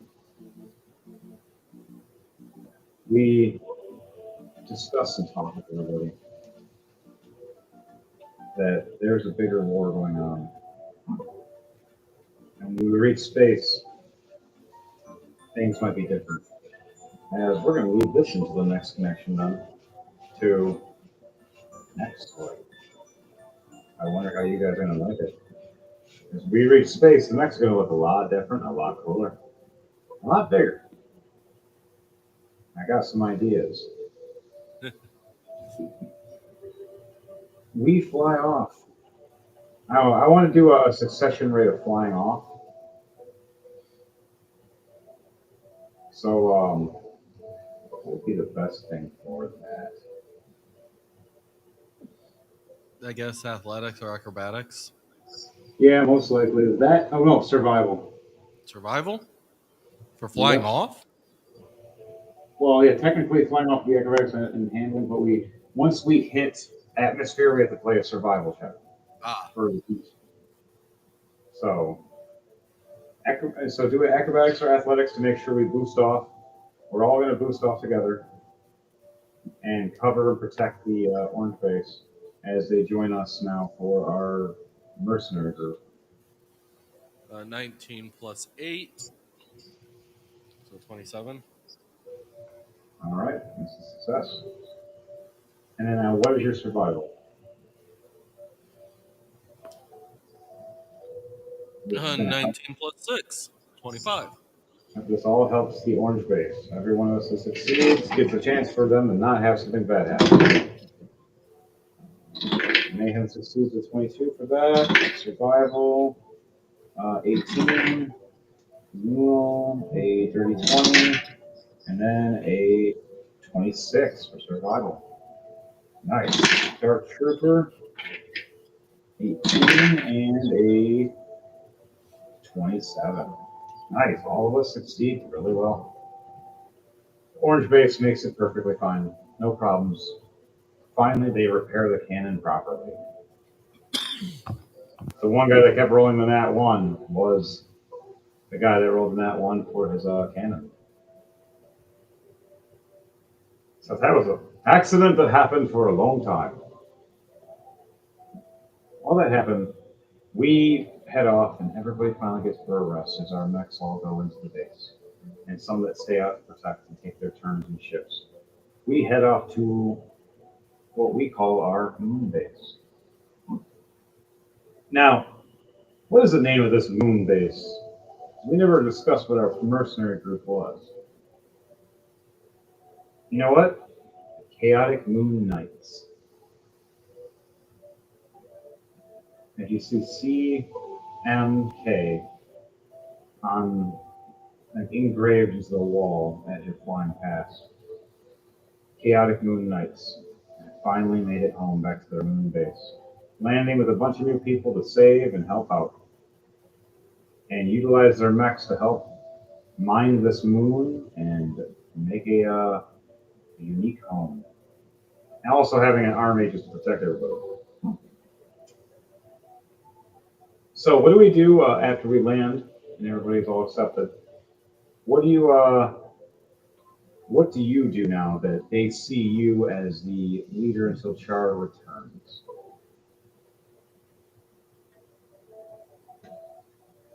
there anything your character says or does to the people before he walks off to his room area? And we end his character for the night and everybody else? He doesn't really say anything. Just stays quiet. You just stay quiet as everybody just looks at you. Lunal guides people to their different areas, to the safety spots. Mayhem pats you on the shoulder as Dark Trooper pats you on the shoulder on the other side. They nod. They walk past. A bunch of people you see mourning, thinking he's dead. Other people thinking he's coming back. Some soldiers saying they know the truth. Other ones saying, say hush. Your character walks off, goes to your favorite snacking area at first, and then heads off to your room.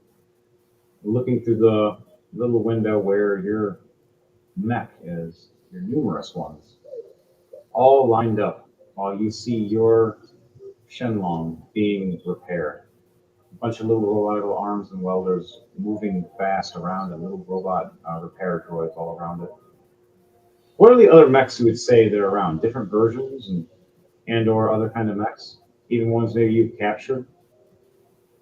What would they look like? Um, Yeah, I'd say you have 6 in that hangar bay, plus two fighter jet areas. I have mainly the other forms of Shenlong, but I'd have 5 forms of the Shenlong, but I have one specialty one of I'd say my captured one, which is I'd like to say the Unicorn Well, Gundam. there's the Chinese Gundam from G Gundam. Hmm. There's that, and then I don't have Unicorn Gundam. A lot of my mechs, that's one of the ones I don't own. I don't own any of this series except for Xeon. I own a lot of Xeon, which you guys will see next week. A lot of Xeon. So yeah, then the Chinese one then. No, I think any of these Gundam, the dragon, technically the Dragon Gundam anyways. No, the Dragon Gundam. Mhm. So yeah, you see these 6 different mechs, all the 4 original versions of Shenlong, from the original to the second to the third form to the fourth Endless Waltz, to the unique custom that Damon has. And the 6th one you see is this Dragon Gundam glowing, looking down the lights, fully repaired. You haven't been used in a while, but you know when you do, you have fun. As it has dragon arms and does damn near the same thing as Shenlong, just it has now these extra staffs and pikes that it throws around and makes fire rings everywhere. You head off looking out the window until you get ready for bed and work out and do your regular routines. You send back messages that Mayhem sent you for reports, and you get your money received for your missions. You purchase things you want before you head off to bed, and then your character passes out after a nice long shower. Finally, for Mayhem and Lunal, they head back to their place after guiding everybody to the right spots, going to their double-sized room, seeing their mechs in their bay window being repaired. Say about maybe 20 different ones all together combined, from her 10 to my 10. She probably have less than me, to be honest. So her 4 to my everything else. Mayhem's a collector and connoisseur of sorts. You see 5 different versions of Heavy Arms in his custom version. You see Barbados' version, a unique version of it. You see a Bolt Gundam version, and several other mobile suits. Even some that are of Xeon, some that are from GM. Even a gun tank. You swear you saw Voltron. Well, we don't talk about that. Or was it Megazord? We don't know. And they go off and rest after their shower and eating and everything. Send messages to their loved ones and their children, making sure they're safe where they're at as they're on their mission missing them. saying when they're old enough they can join them. They said their birthday's coming up soon, and they were happy about it. After that, they head off and rest. Our trooper scouts out for the rest of the area, finds his bay, watches his suit get repaired, makes sure he gets the extra ammo that Mayhem was talking about that's a specialty, that's explosive, hooks everything in properly, and then he goes off and rests to his special room with his animals. As it all happens, night consumes, weeks go by, and people become friends. They learn from one another and learn to integrate and be friendly and work together, as for some reason other armies have been trying to take over and been stealing other mobile suits from different factions. And they heard this place, and they're coming this way. But on that note, we'll tune in next week for that, and we'll let you know what happens for Rolling to Die, for our Gundam extravaganza for the next 2 to 3 weeks. And then at the very end of this year, for the Happy New Year's, we're going to do a Yu-Gi-Oh episode live with hopefully plenty of the crew that you get to see all on the camera. So have a good night, everybody. This is it's been a fun one, and we're doing the bullshit crazy clown world out there now. To you all, a good night. Anything you want to say, DJ Thunderbase, before we end this out? Made my announcements at the beginning. And you, Zenta?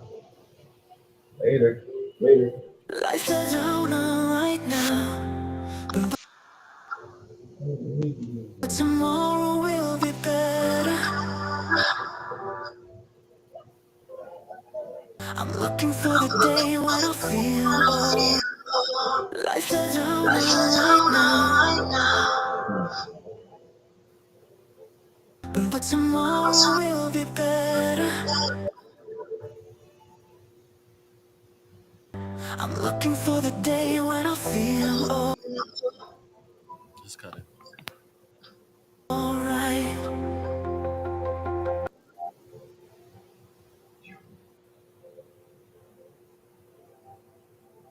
Technical difficulties. All right, we'll just end it there then. Have a good night, everybody.